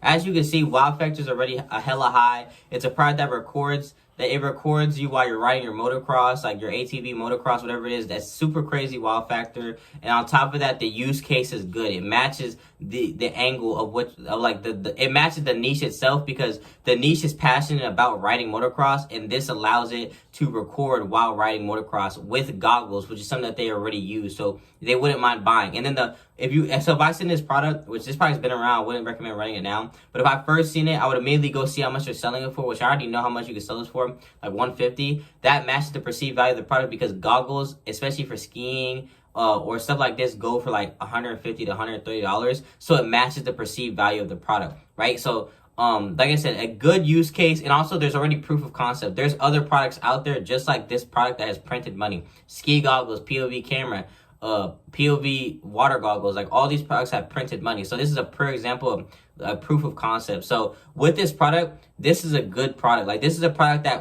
good product, brandable product, 3K per mil. Checks out all the boxes, etc. Now, before if I first seen this product, before I would ever run it, again, the first thing I would do is I would go and I would look up the audience. So motocross goggles, POV goggles. I would look up the audience like this, and I would see how many people are running it, which I already know how many people, a shit ton of people are running it, but I would see how many people are actually running the product to see how many competition I have and see like if it's saturated. If there's more than 3 to 4 people on a product, I'm not gonna hop on the product because I know for a fact it's been around. And also, again, if the product has been ran for if it's been longer than 2 months, then that tells you it's an older product, which is a highly unlikely chance of you to actually bring it back unless you follow the 4 rules, which is new angle, new concept, new platform, new country. But if we scroll down on this product, 212, so they ran this shit like about a month and a half ago ish. 17. Let's see. So boom, 3 months ago. So this product basically was ran 3 months ago. So it's already older product. It was ran 3 months ago. Like I said, it's a good product. It converts good, 3K per mil. The view to comment ratio on the viral videos are good as well. Like if we go to the original competitor for the product, 2, 3, 343K views, 418 comments. And then people asking where to buy. Like, that's good engagement. So not only does it have good engagement, it's in a super passionate niche. The wow factor is good to where it can go. It's intrinsically viral. And then on top of that, the use case is good. The use case reflects on the actual product itself. So with those being said, it checks off all 3 boxes. So it's a good product. The only issue and reason why I wouldn't recommend it right now is because of the fact that it's been around. Unless you bring this product to a new country, which you would also have to see if this product has been ran to a new country, which it has. You can either bring it to a new country or you could try to find a new angle for this product. But if you can't find a new angle for this product, I would not recommend running this product because of the fact that how long it's been around. Okay, so now that you know how to, one, the product criteria list you should be looking for when actually like going and looking for products, and then you had a good general basis of how I think when I'm looking for products in organic dropshipping, the next thing you guys need to understand, okay, is actually going in like how to test products. So now we're going to go into how to test products, bro. And when it comes to testing products, bro, do not. So let's say, like I said, you made a burner account, you scroll in the burner for about 30 minutes to an hour, and you found like a product that you actually finally went around where you want to run. Going through my product criteria list and actually going and, you know, looking and following like the steps that I said, okay? Now you have 3 options, okay? Well, 2 options really. You can either record for that product or you can rip for that product. So if you're gonna record for that product, you're basically gonna go and you're gonna film content for that product. So you're gonna come and you're gonna go and you're gonna order that product on Amazon. Okay, you're gonna go to Amazon. You're gonna find that product that you found on the burner on Amazon or AliExpress. Okay, go on AliExpress, look up that product. You can literally screenshot that product and reverse image search it and put it in Google, and it will go on AliExpress and look for it for you. But you're gonna go on AliExpress on Google, go on Amazon, order that product. You want to try to get the product to you as soon as possible. If you are going to order it, like, don't waste any time, bro. Pay for the fast shipping time because people are going to hop on the product if you take too long, bro. And you don't want to wait too long because content saturation is big, bro. Content saturation is huge, bro. So if you order the product, you're going to make content, you're going to film for the product, okay? And you're going to record. And when you go about recording, it's the same thing you go about ripping, bro. It's just proof of concept, bro. You're going to go and you're going to go look at people who ran the product, or you're going to go look at products similar to your product, and you're going to record basically going to record content, good content based on other people's like similar products to it, okay? When it comes to recording, bro, you don't ever want to reinvent the wheel, bro. You just want to go and copy what's already working. Don't reinvent the wheel. Just literally copy what's already working bar for bar, and go and like I said, if you're trying to think of a background to make when you're recording or aesthetic hand movements, bro, these are all things that, like I said, you have to just learn as you go, bro. Like, as you put in the reps, bro, you're gonna have to just learn, bro. You're not gonna be immediately good at filming content off bat, bro. There's so many things that go into play. Good lighting, good hand movements, fast pacing, text hooks. All these things matter when actually going and filming content. So please do not stress too much when you first start filming content, bro. But understand it's proof of concept, okay? And when it comes to filming content, bro, I'll get into that a little bit, like on how it should look, how everything should look when it comes to filming. I'm gonna break down for you. But the second option you could do is ripping and doing AI. So ripping and doing AI, bro. These are the 2 things you can do when actually doing organic, depending on the type of product it is, bro. So when it comes to ripping content, okay, all you're basically doing is you're stealing other people's content, but you're mixing it in with your own, or you're stealing other people's content and you're editing it up in a way that looks like your own. This is a proven effective method that I have also done to help me make over that method alone made me $70,000 to $100,000. I made $70,000 to $100,000 purely just stealing other people's content. And I made $100,000 filming people's content, and then I made $100,000 doing AI. So I've done all 3. I made money with all 3, okay? And all 3 of them work, bro. And when it comes to ripping content, I actually already have a pre-recorded, like I made a whole video on this, so I'm actually going to put this in here, a pre-record of how to actually go about ripping content. So how to basically rip content and never ever touch the product in organic dropshipping, bro. So this next segment is specifically going to be for ripping, and then I'm going to get into filming, how your filming content should look if you're going to film. And then from there, after that, I'm going to tell you how to actually go about like finding the ad formats and content ideas, bro. So we're going to come back to you once, hey, you guys watch the ripping segment. So yeah. wouldn't promote it if I've actually haven't been doing it, but I've been making consistent money ripping every single month. Like, I've been making an extra 5 to 10K every single month ripping. Like, this is not luck. This is all database, because I wouldn't promote something that was luck.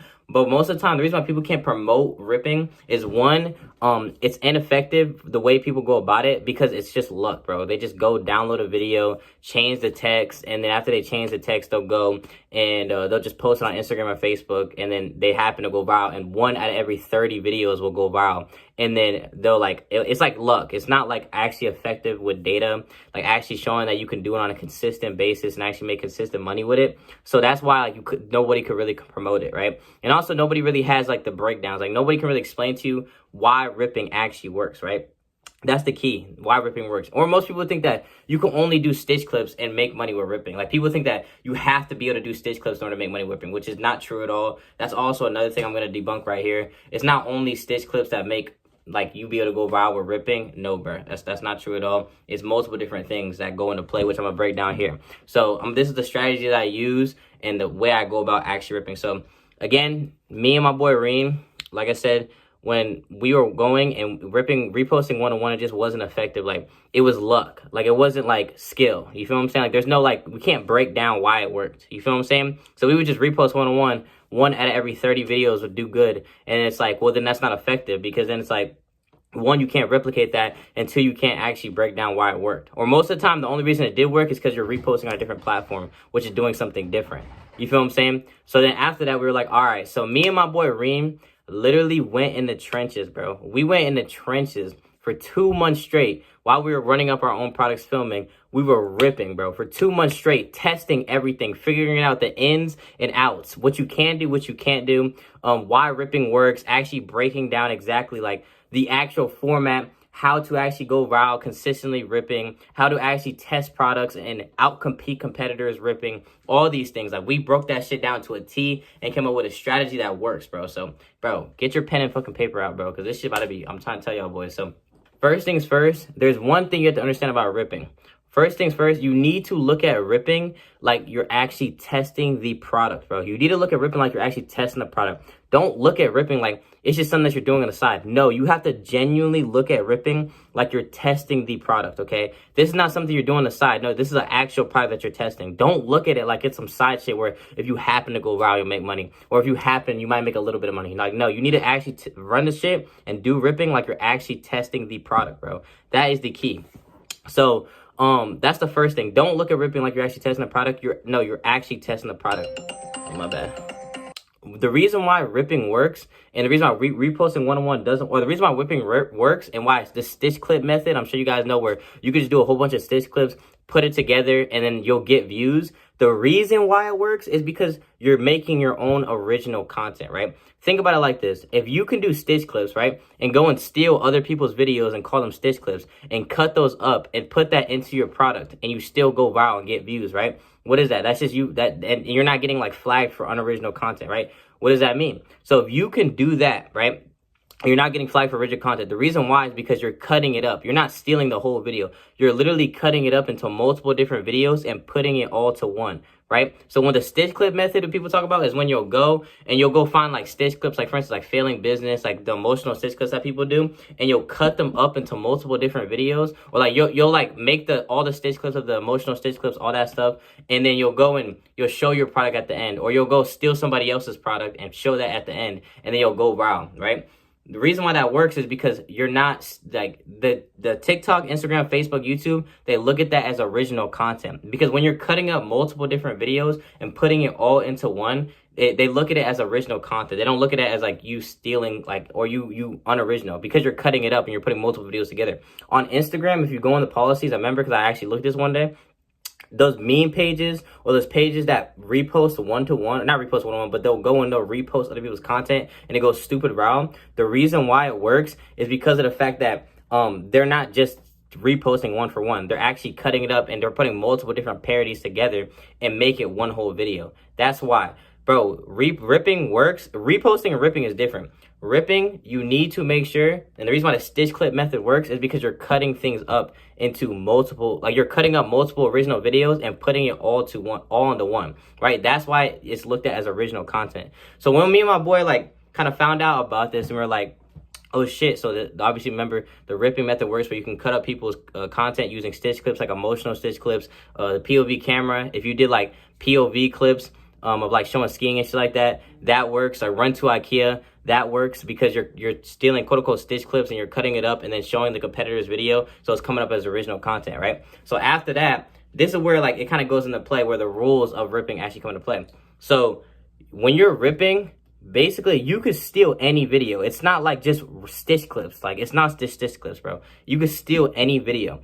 And as long as you, for me, this is how it works, because I want to get traction on TikTok, Instagram, Facebook, and YouTube. If you're not focused on TikTok, you don't have to be fully like, you don't have to care about it as much, okay? But or you can like be a little bit more lenient, bro. But because I'm trying to go viral on TikTok, Instagram, Facebook, and YouTube, and I typically focus on going viral on TikTok first when I'm ripping, the first rule of thumb when it comes to ripping is when you steal a video, right, and you download a video, okay, when you download a video, you only want to use like 3 to 4 seconds, 5 seconds at the most. So when I'm ripping, what I'm doing is I'm cutting up multiple different videos and keeping them within the 3 to 5 second range at the most, and putting them all together. So you only ever want to use I only use 3 to 4 seconds, like at the most. I've split tested this multiple times. If I use more than 4 seconds, typically, because I'm not doing stitch clips. Again, I'm just actually stealing up real content.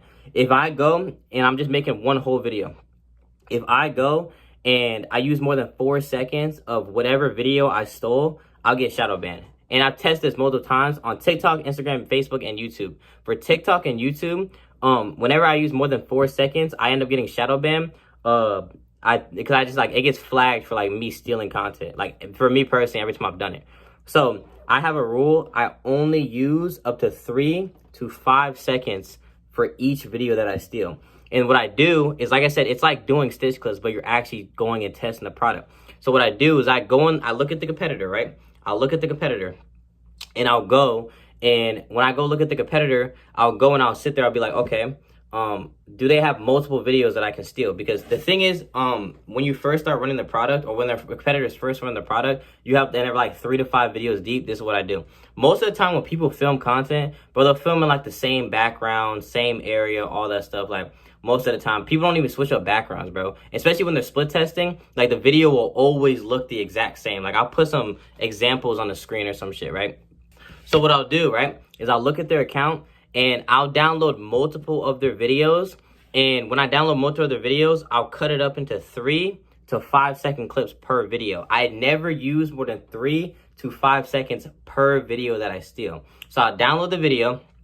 I'll cut it up into 3 to 5 seconds for each video that I steal. So say I steal one video, right? I'll take that video, I'll use 3 to 5 seconds at the most for that video. Then I'll go download another video and I'll use 3 to 5 seconds for that video. And I'll literally sync all the competitors' videos into one to make one whole video, and then I'll go and I'll post it. And sometimes I've done this, but like I know it doesn't matter as much, but I follow this. I remove the metadata sometimes. Even though I know people don't really care, I have conviction that it works, so it just works for me. But I'll remove the metadata sometimes, and I've split tested this. It can work and it doesn't work sometimes, but for me, I just like to be cautious, so I'll do it. And I'll go and I'll remove the metadata. And when I do that, I posted it and you get traction. Because the reason being is because of the fact that you're cutting up multiple of the competitors' videos into 3 to 5 second clips.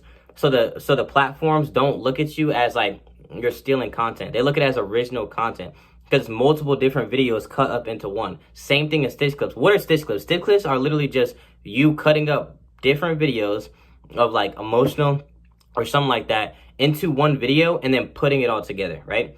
So with that being said, it's the same thing when you're just ripping content from the competitor. You could literally steal their content, all their content, and just literally cut it up into 3 to 5 second clips, but make it all into one whole video, your own video, and you'll get traction, you'll get views, bro. I've done this multiple times before, bro. I've done this on a consistent basis. I'm actually gonna pull up an account on the screen. I'm gonna show an account.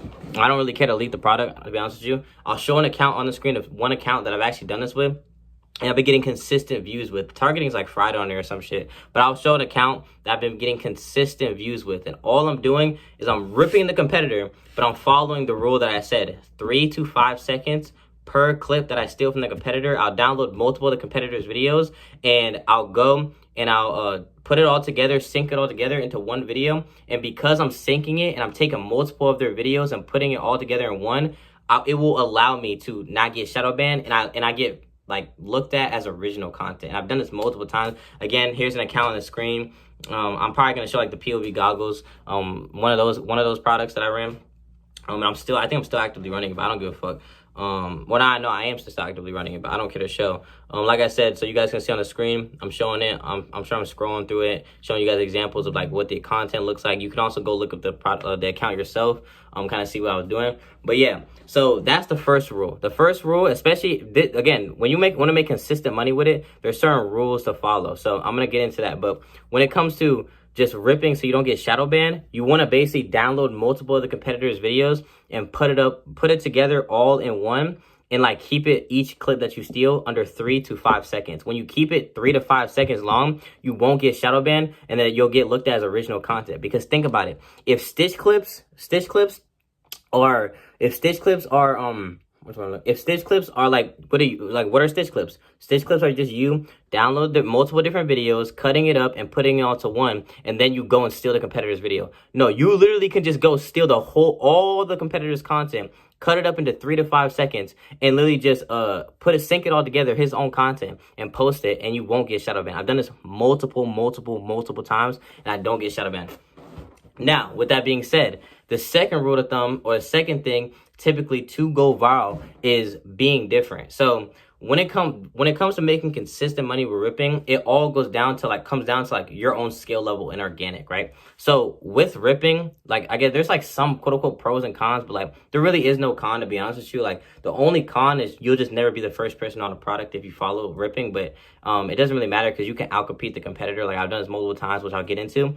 But with ripping, you typically want to do something different. So with ripping, for me, if I'm the second competitor on the product, I can copy what the competitor is doing with a 3 to 5 second clip, 3 to 5 seconds. I can copy them and I can go viral. And a lot of people preach, oh, copy one for one, copy one for one, copy one for one. The reason why copying one for one isn't as effective with ripping is because you're already stealing their content. It's not original content. So because of that fact, it's extremely hard to, not extremely hard, it can't work, but if there's 5 niggas or 3 to 5 niggas doing the same exact thing, you're not gonna go viral, bro. That's just how it is. If there's already, for me, I've been able to copy the competitor one for one if I'm the second competitor on the product, and I follow this 3 to 5 second rule strategy, and I'll go viral. I've done this multiple times. Again, I've been making consistent money with this for like 5 months plus. And I can show you all screenshots and all that stuff. But if I'm the third person on the product, or I know for a fact everybody's gonna hop on the product, this is where your organic dropshipping skills come into play. So what I'll do is I'll look at the product, right?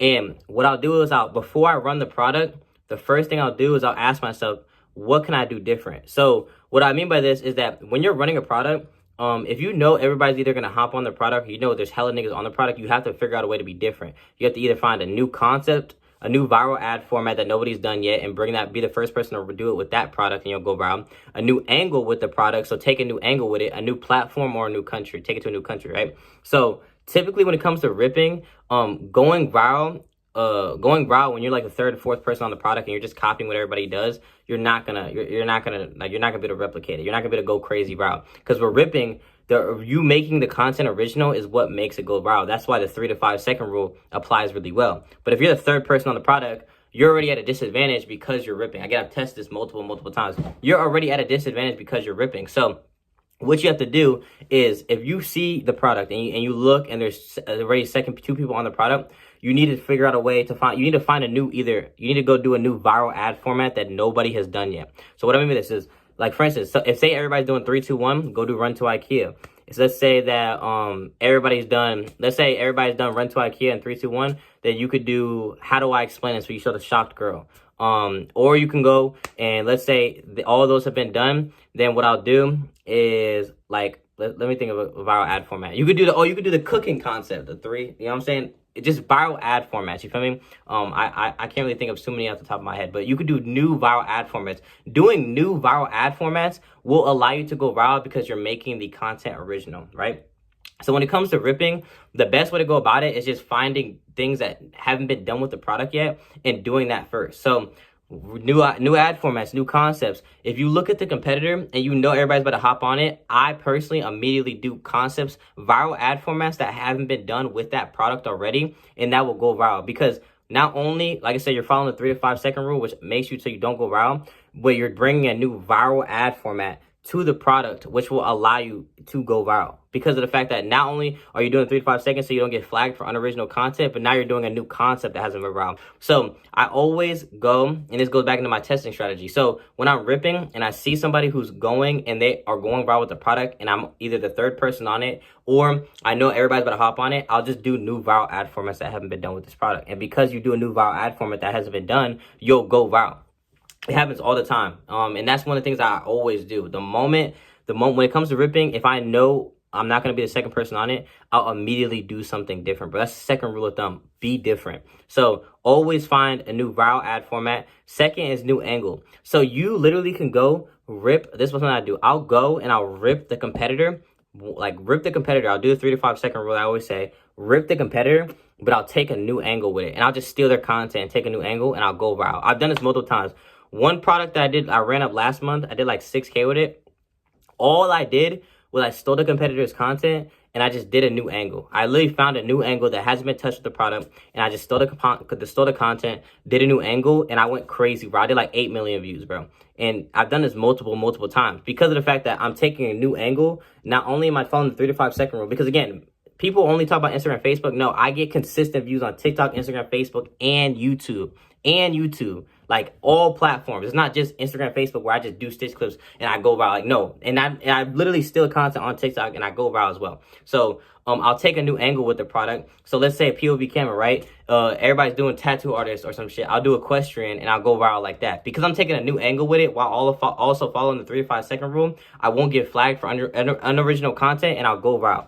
That's something that I always kind of like follow. Because again, everybody always focuses on Instagram and Facebook ripping, but you can rip on TikTok, Instagram, Facebook, and YouTube and get traction on all platforms consistently, bro. Consistently. That's super important. And it's not just stitch clips. Like I said, it's literally just regular content and you go viral. You feel me? But be different. So you want to find new angle, new concept, new platform is key. But like, again, that's kind of cooked right now because everybody's on Facebook now. That's the main reason why most people are going viral with ripping, because of the fact that, or reposting one-on-one, because they'll just repost on a product that hasn't been ran on Facebook or hasn't been ran on a certain platform and they'll go viral. No, you need to actually understand why things go viral, why ripping works. The reason why ripping works is because when you follow the system of doing something that hasn't been done before with the product, that's why it works. Unless you're the second person on it, then you can just rip them, follow the 3 to 5 second rule, and you'll go viral like that if you're the second person on the product.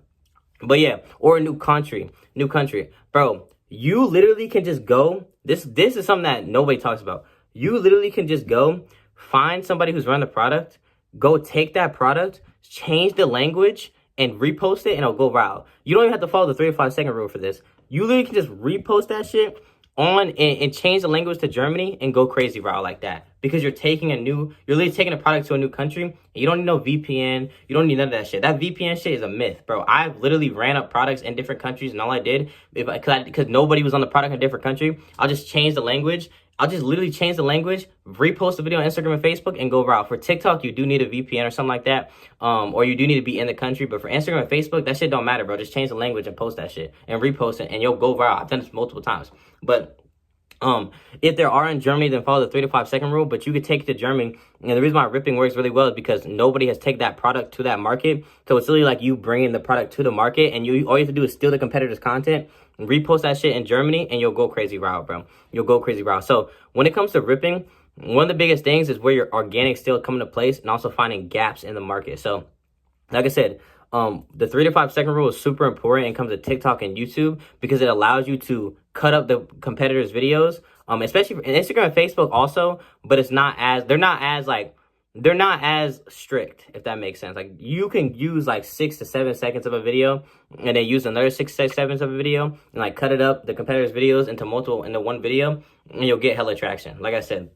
And again, I've done this multiple times. I've been making consistent money with ripping for months, bro. For months. So it's not luck. This is actually a database. Like, I've tested everything.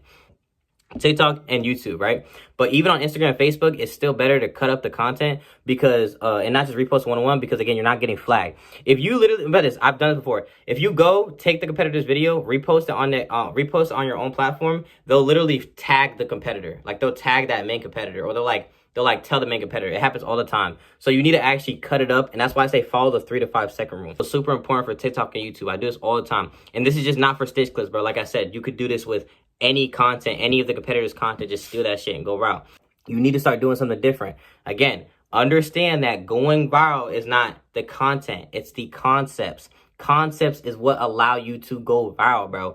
And there's so much content out there that you can rip anything and come up with your own concepts, or also do viral ad formats. Literally, you could just go steal somebody else's video of them doing a certain concept. Let's say 3, 2, 1, right? Because again, it's not about stitch clips, bro. It's about you cutting up the content. Stitch clips is just you cutting up content, bro. So you follow somebody, you use 4 seconds of their clip of them doing the 3, 2, 1, right? And then what I'll do, because I know a lot of people sit there and they'll be like, well, if I'm only using one of their videos, I'm cutting up 4 seconds, so 3, 2, 1 is too long for that. Bro, people split test all the time. Go to a video where they did the 3, 2, 1, and then find another video where they split tested it, and then go and sync it together. So you can literally sync it together. I'll put an example on the screen, but you can literally sync it together to where they'll do 3, 2, 1, and then you'll cut it up to the next video where they did 3, 2, 1 again. But the moment they're about to flip it, then you can sync it together to make it look like original. It just looks real, and you would never know it's ripped. Formats, bro. If you just repost one-on-one, that's not effective, bro. Again, I've tested that before. You'll go viral 1 out of every 40 times. No, you need to actually go about ripping like you're testing a product and following these rules. I literally just went viral with a product 2 days ago doing this, and I'm printing right now from it, bro. Printing right now from it. I'm at like $700 today with it. Formats and go from there. Now, when it comes to outcompeting the competitor, again, this is where your organic skill is going to play. Your ripping and how much money you make ripping will reflect in how good you are at organic, bro. That's the main thing. So if you're a demon in organic already, ripping will work crazy for you because the effectiveness of how you could use it. You have to actually know how to do organic to make ripping effective, bro. You have to. That's something that's super important. The reason why I've been making consistent extra 10K months ripping is because I make it effective. And the reason why I've had a 25, 30K month ripping is because I know how to use it effectively. Your organic skills will show in your ripping, bro. It's super, super important how much money you can make. So you need to also understand the fundamentals of organic, and you need to understand how to actually make money with organic, and understand the fundamentals, understand like how to actually test products and how to split test correctly, how to go about why videos go viral, why they're viral ad formats, and that will reflect in the money you make ripping. So that's super, super important. So you guys should have just seen, and I just put in a video like how to actually rip content in organic dropshipping, how to go about ripping, how to go about, stealing other people's content and making it your own. Okay, and it goes the same thing for AI, bro. You can go and you could do AI, and if you do AI, you'll be able to go and basically go and make money doing a thing. And all AI is, bro, AI is just an advanced way of ripping, bro. So AI is just ripping but advanced. That's literally it most of the time, to keep it a buck with you. Like, once you understand ripping, you can go and you can do AI. And AI is printing right now, because with AI you can go and you could generate your own your own character, your own clips. You never need to touch the product, bro. All you gotta do is generate your own character, your own clips, and how to actually do everything perfectly. You know what I'm saying? So I actually have a video on how to actually utilize AI, like 5 ways or 3 main things that you could do to utilize AI. I don't have a step-by-step tutorial at this current moment how to actually go about doing AI. I have that in my one-on-one section, which like I said, if you guys do want to have the actual full Higgsfield tutorial, bro, DM me the word organic in the one-on-one section. DM me the word organic on Instagram, and we can talk it over, and we can see what we can do about getting to the one-on-one. But in general though, the actual Higgsfield, how you're actually gonna go about doing it is you can do AI, and you're gonna use something called Higgsfield. So when you're actually trying to go and make AI characters, you're gonna use softwares like Higgsfield. So Higgsfield, this is what it looks like in terms of the logo. This is Higgsfield. And then you could use prompting. So in order to actually make the prompts that generate the characters to actually go and generate the clips that you're gonna need, you could freeball it, which is what I do, or you can use Claude AI, or you can use ChatGPT. Yeah, I'm gonna show you guys on the screen real quick a quick example of what AI content looks like. So I'm gonna show you 2 different examples of actually utilizing AI in organic dropshipping before I get into anything else, is how to actually utilize AI in organic dropshipping. So basically, this is a great example right here. I'm gonna show it on the screen. Basically, a video, 2 different types of videos that people are doing right now for using AI. This is the first one. So that right there is what a winning product. It was a red light therapy hat, and that product, that was all AI. What you just see in that video is all AI, bro. And that's how people are going and generating. They're basically going and, like you said, they're going and using Higgsfield to generate the characters. They're going and generating the characters. They're going and they're generating the clips. Everything purely AI, bro. It is something that has completely taken over the game when it comes to it. And like it's that video I just showed right there is all AI generated, bro. And that is one way that you can go about actually like making content and never touching the product, is just using AI, which is Higgsfield, to actually go and implement into your content. And you don't even have to have the product, bro, because you can literally generate the product on Higgsfield. So you don't even need to do anything, bro. And then you can also go, and here's a second way that you can actually go and make content, or like a second type of way people are actually using AI to actually make money in organic. Here's a second video. Whoever leaves a comment on this, thank you from the bottom of my heart. Mountains cold, to dungeons deep and caverns old. Okay, so that was the second video, and that's the second example of how people are utilizing AI. You know, they're marketing themselves as people who hand make items, like hand making wallets, purses, mugs, and they're going and they're market themselves as the seller, and they're saying that they hand make these items, and they're marketing themselves as a seller, and they're never having the product, bro. Neither of those types of products that I just showed you was ever filmed, bro. It wasn't ordered, it wasn't filmed. They literally just found the product, generated a character around it, or generated clips around it using AI, and just literally ran it like that and never touched the product, bro. This is like one of the most trending ways right now, how you can go and utilize AI to make a lot of money, bro, without having to actually touch the product, bro. And this is something that is skill sets you can also learn. Like I said, we teach that in our 101 if you do want to join. If not, it's cool. But we do have that in the 101 if you guys do want to join. It's a tutorial call. We also have Heaven, who's the AI coach right there. That's the second way. So the first way is, like I said, you can film. Second way, ripping. And third way, AI. So we went over the second one, which is how to actually make content. You can rip. I just did a whole segment on ripping. Third, which was just AI, we just talked about that, which is actually going and using AI to make content. Okay, which again, you can do that. And then the first way is filming content, and actually, like I said, going and recording for the product yourself. We're gonna go through a little example. I'm gonna show you guys some examples of like how it should actually look when it comes to filming content. So give me 1 second, we're gonna go over that. Okay, so here I have an example right now on the screen of good content. What we're going to do is we're just going to go over like 2 accounts real quick to give you guys an example of what good content actually looks like, and kind of break down to you guys a little bit of like what good content is, bro. So that's basically what we're going to be doing. So yeah, I'm going to say, gotta put a D&D on, bro. I don't know what the fuck about to pop up, but nah, yeah. So let's just get into it. So we're going to go to his most popular videos, okay? There's so many things that come into play when there's a good content. So we're going to go over 2 types of content. We're going to go over regular, just good content. We're going to go over content that sells a vibe, bro. Okay, so first things first.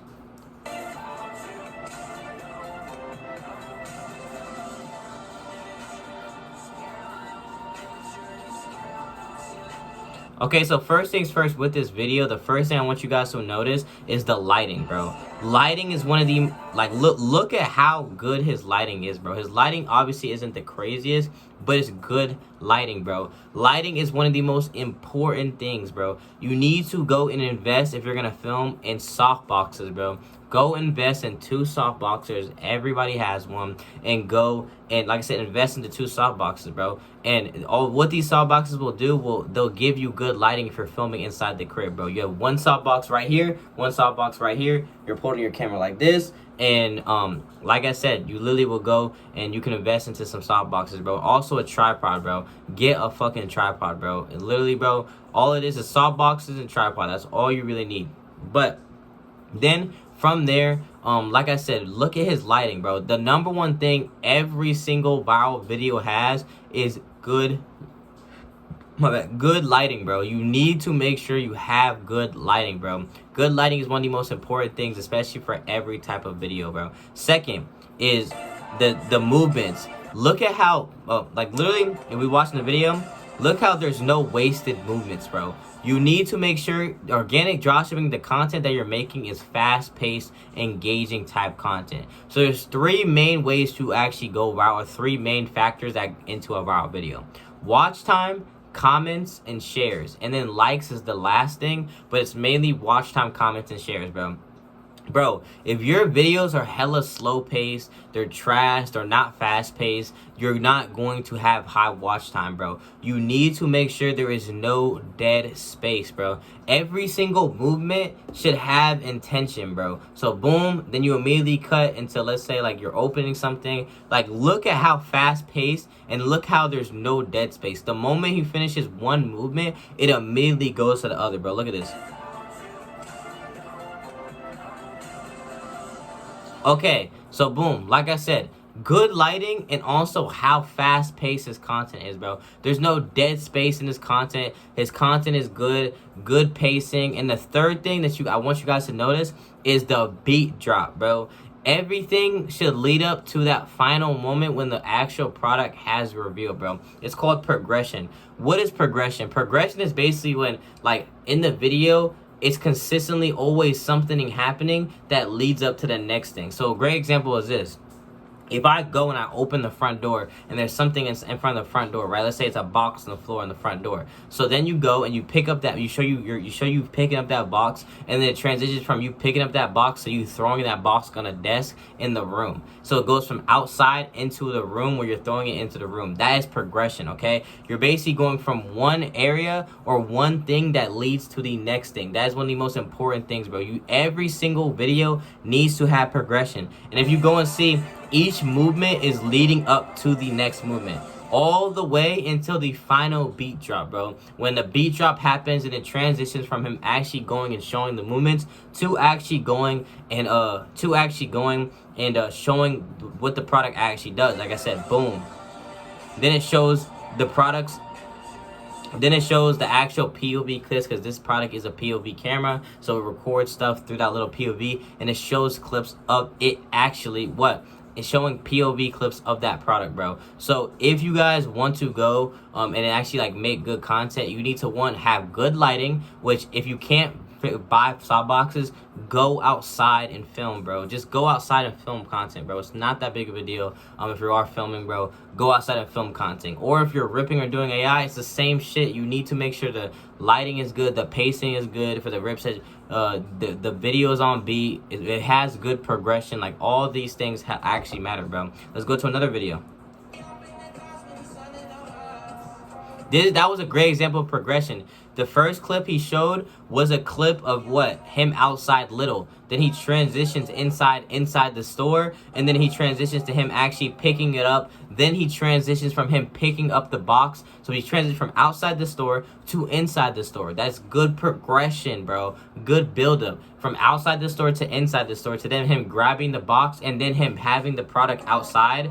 And look, now he has the product outside, and he's doing the movements with it like he usually does. And then boom, shows what the product does. That is good progression, bro. That is build up. He went from outside the store to inside the store to grabbing the product to then putting the product on and then showing the product off. That is what I call progression. And like he said, he didn't film inside. Like, you don't have to film. You don't have to go and film. If you're filming, you don't have to film inside. You can film outside like he is, bro. Just go film outside in a nice aesthetic background at the park or somewhere that makes sense for the product. Like, for this product, a POV camera. He's marketing it as equestrians. So he's going in, like, is what he's going in an area that makes sense, that equestrians would want or would be at. Just, and it looks like, yeah, he's just outside his house, bro. Literally it. So that is a great example of good progression, good lighting, and also good pacing. And again, look how there's no dead space, bro. If you watch the video, look, it's literally just immediately on to the next clip. The moment he finishes the movement or whatever it is that he's about to do, and after he finishes that movement, it immediately switches over to the next clip. That is build up and progression. You want to make sure every single fucking video has this. Do not let dead space. All dead space is a moment in the video where nothing is happening and you're just staring at the same clip for like a second. Never have dead space because that kills watch time and engagement, bro. But yeah, like I said, let's look at the video some more.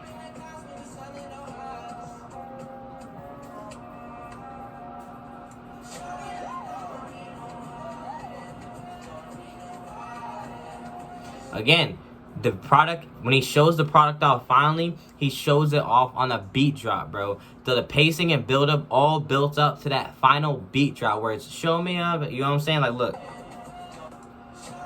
Boom, you see that beat drop? That beat drop is hella important, bro. It just brings the it completely completes the video because it's like build up until he actually shows off what the product does. And when he shows when he shows off what the product does, it just adds way more it adds way more like extremeness or like emphasizes like the wow factor, right? Because remember, we talked about this in my segment where I talked about products. Wow factor is hella important. He's really emphasizing the wow factor on the beat drop. And then it goes into when the product is being shown. And the small details matter. If you watch the clips of the POV clips when he's showing off like it being used, look how each clip is changing on a beat drop. Look.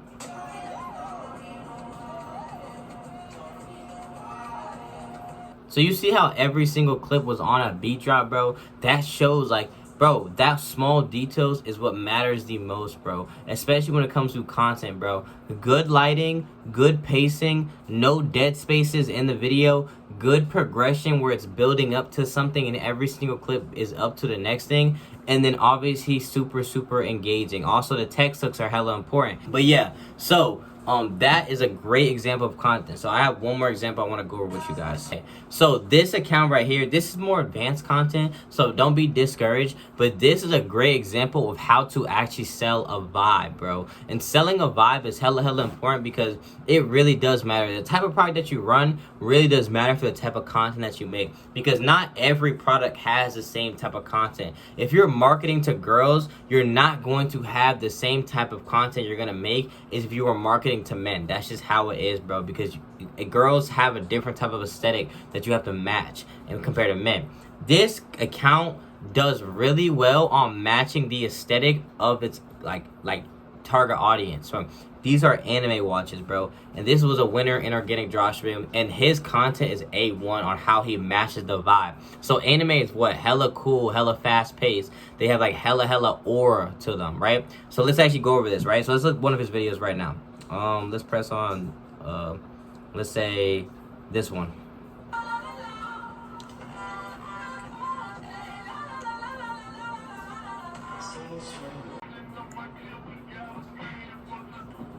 Bro, these are all key things that you guys need to be looking for when it comes to making good content, bro.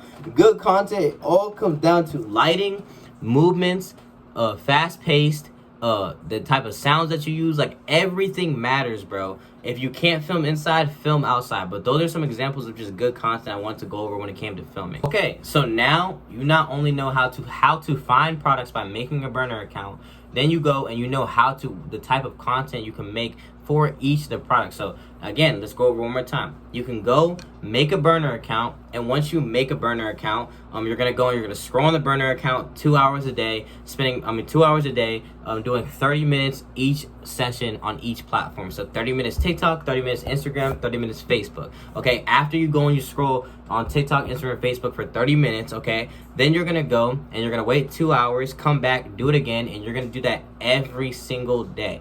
Every day you should be scrolling on the burner. Every day. There's no reason why you're not scrolling on the burner every single day, because there's always new products and new trends on the market, and you want to make sure you're consistently keeping up with like the current trends and stuff that's going on. Okay, so After you go and, like I said, you make a product, you go on the burner, then you go and you find a product. Once you find a product, you decide what type of content do you want to make. Do you want to do filming? Do you want to do AI? Or do you want to do ripping, which we just went over and talked about? So then after you decide whatever the 3 you want to make, then you go and you figure out how to test. And I just went over to you guys how to actually test, doing proof of concept, making sure you're always doing something that's already proven to work, doing viral ad formats in organic dropshipping, okay? So now that you have all that is testing the product, bro. And I already went over it, how to actually test it. Usually you want to give a product about 20 videos of actually testing a product before actually going and, you know, dropping the product, giving the product up to 20 videos of actually seeing what the algorithm likes, what it doesn't like, actually giving it time to actually test the product and going and seeing if you're getting outliers to split test. And then when it comes to split testing, which is the last big thing, this is something hella important that you need to learn as well. So we're actually going to go over the one final thing, which is how to actually split test. And when you split test, what is split testing?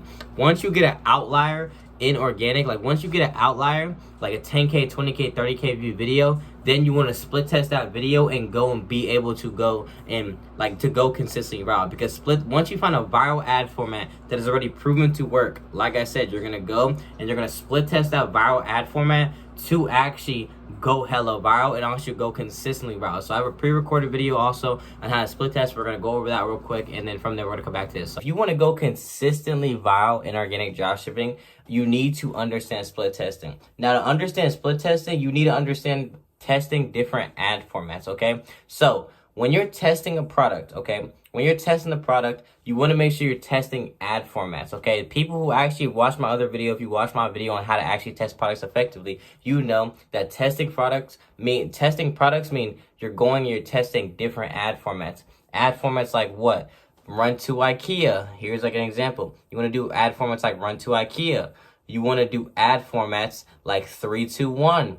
You want to do ad formats like, let's say, failing business. Okay, now what are these? Why do you do these? It's because your whole goal is to find a winning ad format. Your whole goal is to find a already proven winning ad format for your product. So let's say your account is averaging 2 to 4K views. Okay, that is your average. That's your average views. Okay, your account averages 2 to 4K views. Okay, an outlier is when you get a video that is exponentially higher than your average views. So again, if you're running a product and you're averaging, let's say, through 1,000 views, 2,000 views, or 500 views, it can go from 10K to 550 to 500. It's whatever your account is averaging in views. So if your account is averaging 50K views and you do 100K views, that's an outlier. If your account averages 10K views and you do 100K views or 20K views, that's an outlier. All an outlier is an abnormally high or abnormally high or a view, like a video that is way higher in views than the other one. So again, if you're averaging 5K views, even a video that does 8.5K views, that is an outlier. Okay, so again, when it comes to like you going about testing and you're testing correctly, you're doing new, already proven winning formats. Winning formats are already viral formats, ad formats, or concepts. Your whole goal is to find your winning concept, okay? So once you find an outlier, right, which now is a potential winning concept because your account has took that concept very, very well, that is a potential winning concept for your product. Because again, when you're testing a product, your whole goal is to find a winning concept for your product, okay? So when you're going and you have a video that is an outlier and it does 8.5K views, 10K views, etc., whatever it is, now is when the split testing begins. This is when you actually start split testing, okay? And what is split testing? Split testing is basically cutting up split testing is basically when you're going and you're testing and changing specific elements of the video to find your winning elements in the video or the winning variables and break down why exactly that video or what in that ad format is your winning elements, okay? So when you find a winning ad format or a potential winning ad format by getting an outlier, you now want to break down the elements of that ad format to actually like find the winning elements capable to go viral, okay? Because if you want to go consistently viral in organic, you need to be able to find the winning elements of that ad format or potential winning ad format to be able to go viral and then go consistently viral on top of that, okay? So with that being said, let's say that your ad format that you did was run to IKEA. Let's go back to this, run to IKEA, okay? What you're going to do is you're going to basically break up this video into 5 different variants, okay? You're going to break up this video into 5 different variants, and you're going to test these 5 elements for that potential winning ad format, okay? You're going to do one video where you do everything the exact same, but you change the sound. One video where you do everything the exact same, but you change the text hook. One video where you do everything the exact same, but you change the visual hook. One video where you do everything the exact same, but you change the movements. And one video where you do everything the exact same, but you change the background, or in this case, the store, okay? And those are the 5 main elements of a video. Most of you guys will sit there and you guys will just change one clip or change random things in the video and think that's how you split test properly. No, if you actually want to find the winning elements in your video, you need to make sure you're testing the variables, the main variables of a video, okay? What is the main variables? The visual hook, movement / process, text hook, sound, and background. Those are the main elements of a video, okay?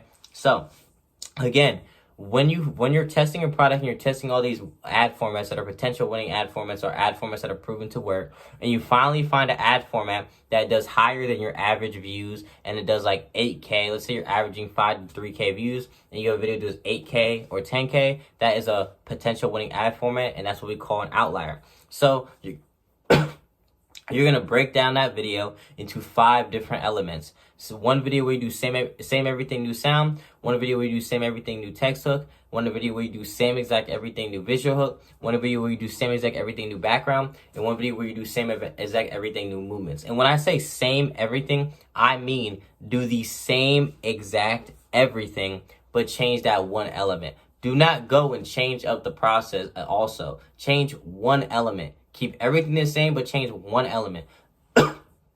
That is all you need to do. Do not go and redo or change like other elements. No, bro. You change one element at a time. So and reason why you do this is, again, you're trying to find the winning elements of the video. You're trying to find the winning variables of that video and testing new variables specifically to be able to get the new outliers. Okay, and the whole goal by the end of this split test of the first round, because you're going to do 5 rounds, the whole goal is to find a video that does just as much as the original outlier, 10K or even higher, okay? So once you do all 5 variables where you do same everything, but you change those one elements, what you're going to do then is you're going to, let's say that you should have a video that does just the same amount as the original outlier or even more. So let's say your original outlier was 10K.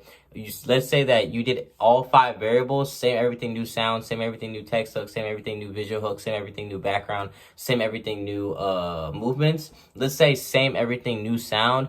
That video also did 10K, okay? So what you're going to do is you're going to go into the second round of split test. And also keep in mind this, you're not making these videos back to back to back, okay? If you're posting 3 times a day, you want to make sure you're structuring it to where you're testing different ad formats as well. Because if you go and you just spam that, you don't want to be one of those guys who only have one winning ad format. Reason being is because that one winning ad format will eventually die out, and the whole goal of organic is to find 5 to or as many winning ad formats as possible to be able to, one, keep going consistently viral on a high basis, but also go and have multiple different winning ad formats to split test so you can go basically just keep going consistently viral, right?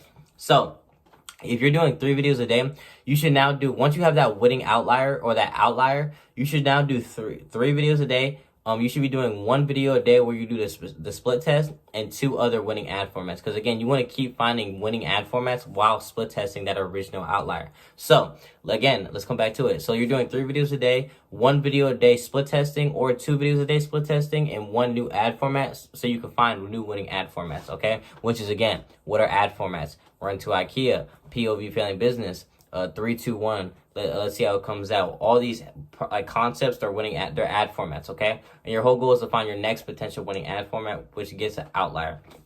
So let's say after you do all five variables, let's say same everything new sound did 10K as well, as same as the original outlier. Now what you're going to do is you're going to go into the second round of split testing. In the second round of split testing, you're going to be doing same exact everything. You're going to keep that new sound that you changed. So same exact everything, that same new sound that you changed in the original, like the first round, but you're going to do new text hook. You're going to do same and then you're going to go into the next video and you're going to do same exact everything, keep that new sound that you changed, but you're going to do new visual hook.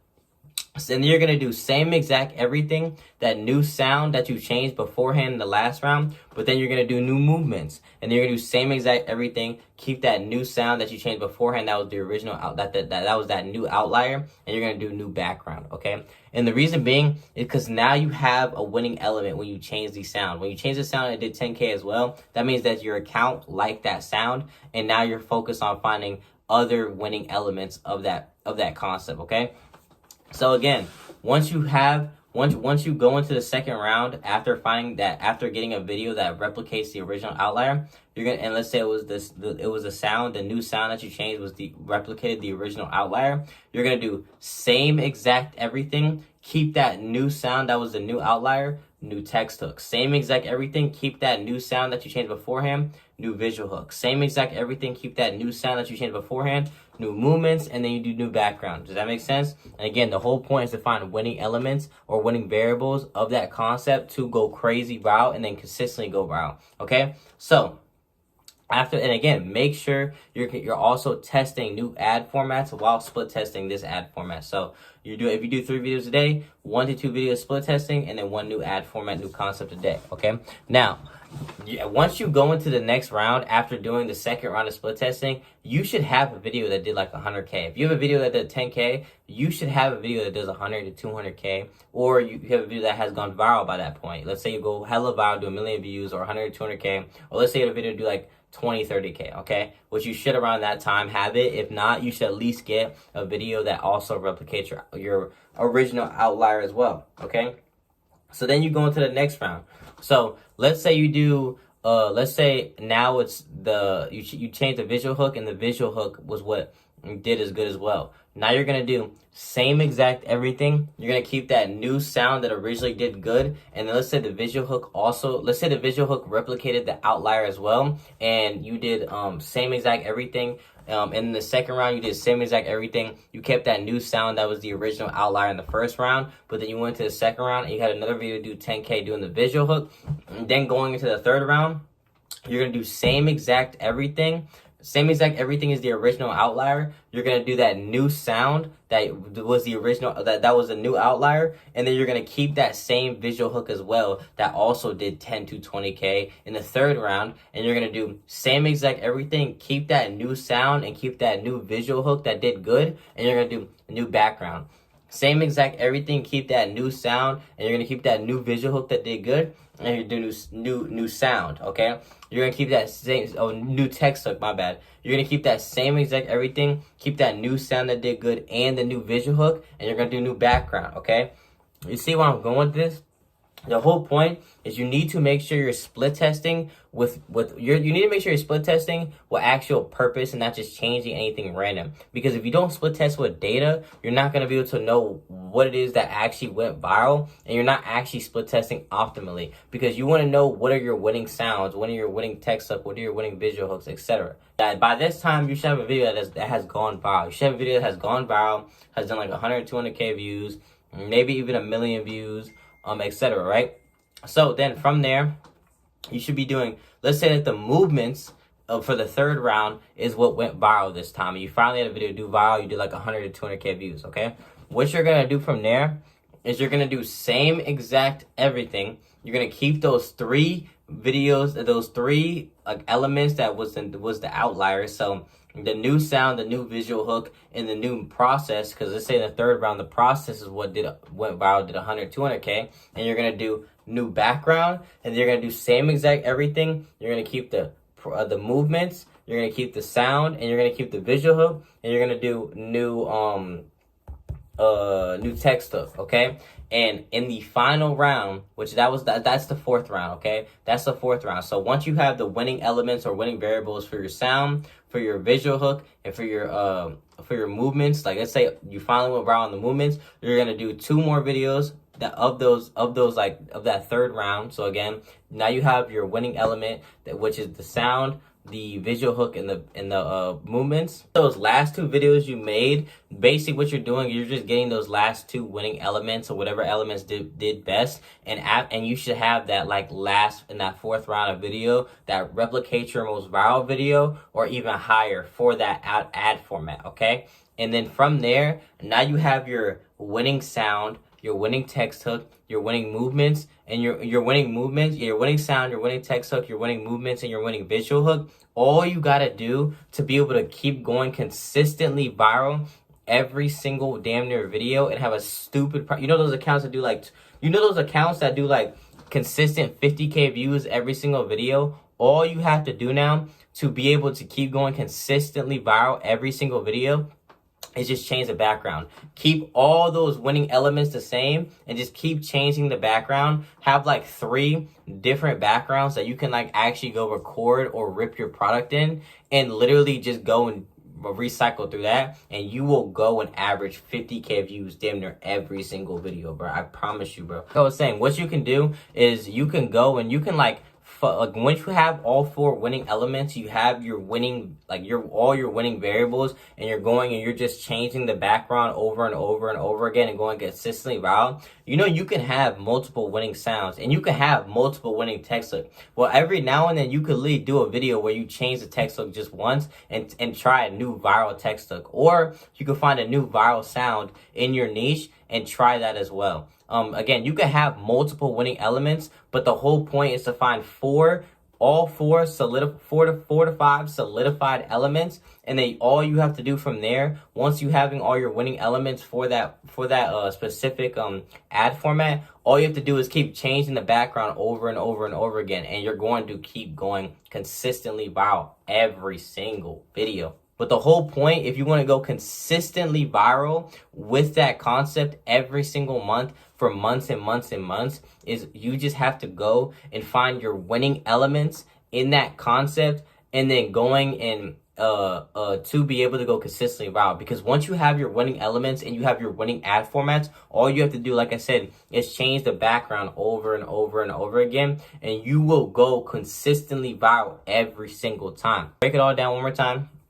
Once you have an outlier, what is an outlier? An outlier is basically something where an outlier is a video that is higher than your average. You're averaging 20 to 30K views every single video, and you have a video that does 50K, that is an outlier. And you're going to take that outlier and you're going to make 5 different variants of that outlier.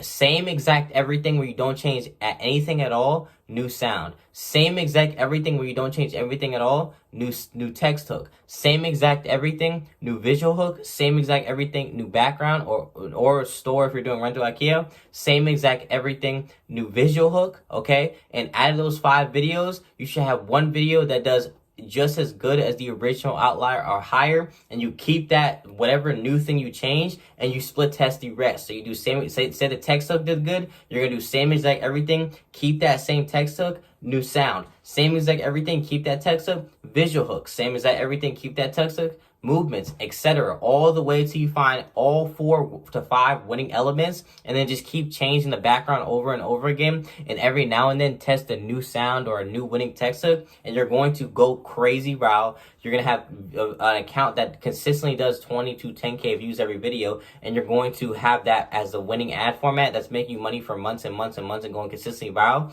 And then the whole goal is to have 5 new winning ad formats to implement with your product to go crazy viral and just print money, bro. Yeah, like I really hope this video helped you guys out when it comes to split testing, because split testing is one of the most important things to know when it comes to going crazy viral out of outliers, getting stupid primed accounts, and being able to go viral consistently. So now that you know how to split test, now you know how to do everything from finding products to with the type of content you can make with the product. Then you know exactly how to go about finding the content or doing the content, and then you also know how to split test and test products correctly.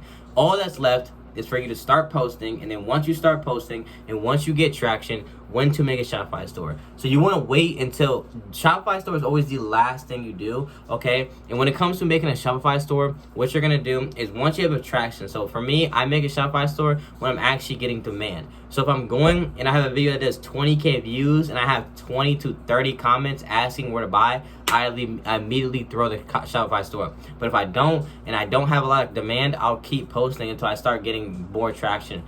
By the time, if I have a video that does 80K views plus, no matter how much demand I have, I'll put the Shopify store up. So if I do 80K views plus and I have a little bit of demand, even if it's not a lot, I'll still throw the Shopify store up because that's some money that could have been made. So 80K views is always the max you want to do before putting the store up. But if you're getting a lot of people asking where to buy in the comments, people texting you, just throw the Shopify store up while you're testing the product. Now, now in this video, this is not going to be a super in-depth video on how to actually make a Shopify store step by step, but I'm actually going to give you guys some examples that you guys can go based off of. So I'm going to pull up, right now, I'm going to go and I'm going to pull up on the screen an example of a Shopify store that you guys can go based off of. And I want you guys to take a look. I'm going to make sure to scroll hella slow when showing you guys. So take a look at this, bro. So as you guys can see, literally look at the top, essential countdown timer. Bro, everything is hella format. Everything is hella clean. Like I said, look at the FAQ. Look at how the questions that they have.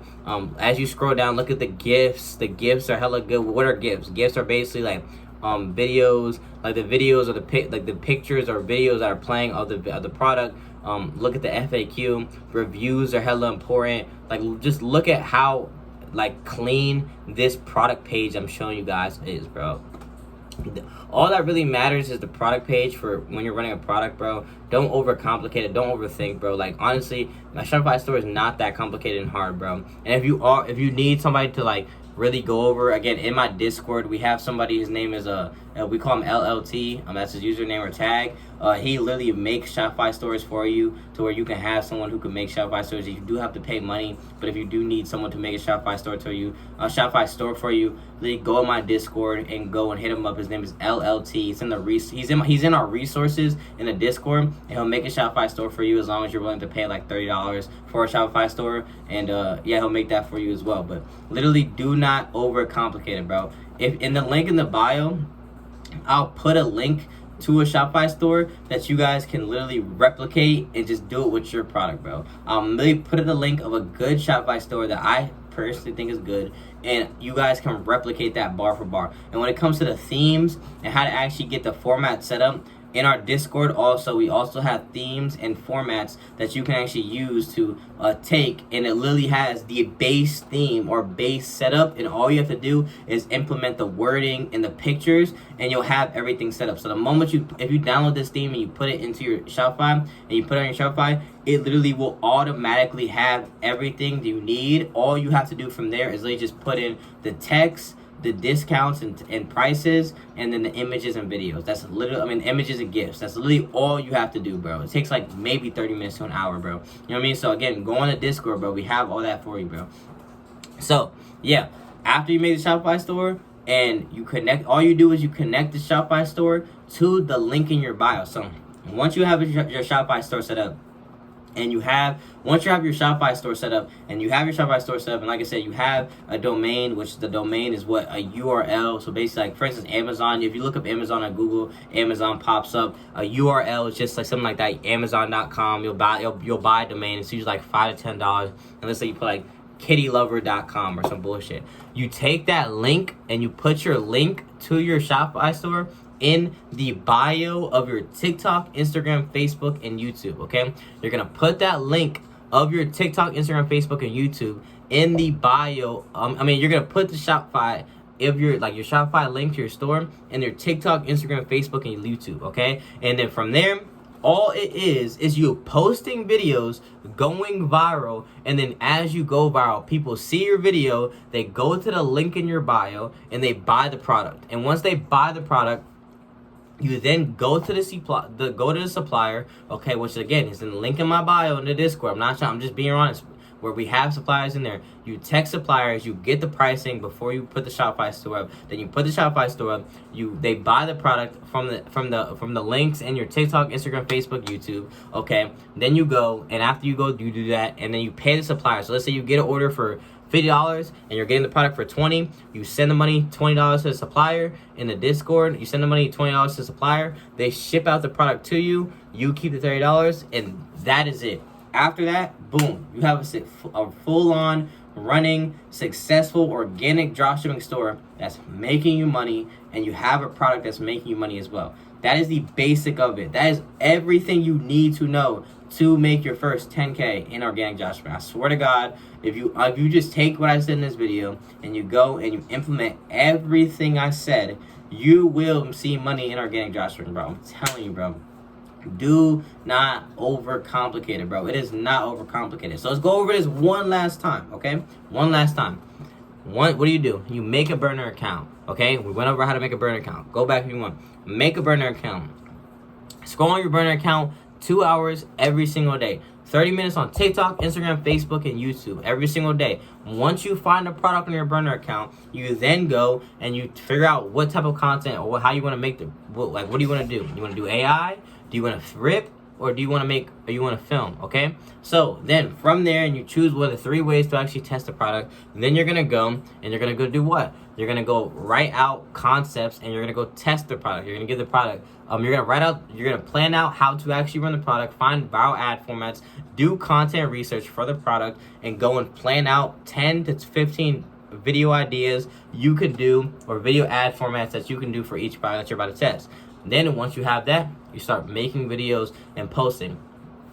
Once you get a video that does, you're gonna give the product about 20 videos. If you don't get any traction at all within 15 to 20 videos, drop the product. If you start getting traction, you start getting 20, 30, 40, 50K views, and you're going in, like I said, you're 20, 30, 40, 50K views, and you go and you're getting good demand. Then you're gonna go, and like I said, what's good demand? You get let's say you get 50K views, and you're getting like let's say 30 to 50 comments plus. Put the store up, and if you end up getting 80K views or higher, immediately put the store no matter what. Then you're gonna go make a Shopify store, and once you make the Shopify store, you're then gonna go and do what? Once you make the Shopify store, you're gonna go do what? Okay, once you make the Shopify store, you're gonna connect it to your TikTok, Instagram, Facebook, and YouTube that you're posting on. Customer sees it. They buy the product, you hit the cha-chings for the first time, and then once you hit the cha-chings for the first time, guess what? You then go to the supplier, pay the supplier $20 or however much you're selling it, how much you're getting it for, pay them it, they ship out the product to the customer, and then you go and do what? You go and keep the rest of it. Boom. You're done, you're chilling, and then boom, you just had your first sale, and you just hit your first 10K month. So now, yeah, I really, really, really hope this video gets you, helps you out and helps you get started, bro. I literally went super in detail on how to start from going from 0 to hitting your first 10K in organic, bro. Like what you need to know. If you keep everything and you just go and do the business model and start and go, and like I said, watch other my videos too. Go watch some of my other videos where I drop hella sauce for you guys. You will see success in organic dropshipping as well, bro. So this video should help you guys out hella, and then from there, just go through the business model and start, bro. At the end of the day, you won't start unless you start. You won't make money unless you start, bro. So please start, because the reason why most people take forever to actually see success or make money is because they just take forever to start. And the longer it takes for you to start, the longer it's going to take for you to get your first sale, and the longest it's going to take for you to hit your first 10K month. But you have to start. If you do not start, you will never, ever get to the finish line. That's just how it is, bro. So, yeah, appreciate you guys watching this video, bro. Remember to comment the word HOOD. And I'll catch you guys in the next one.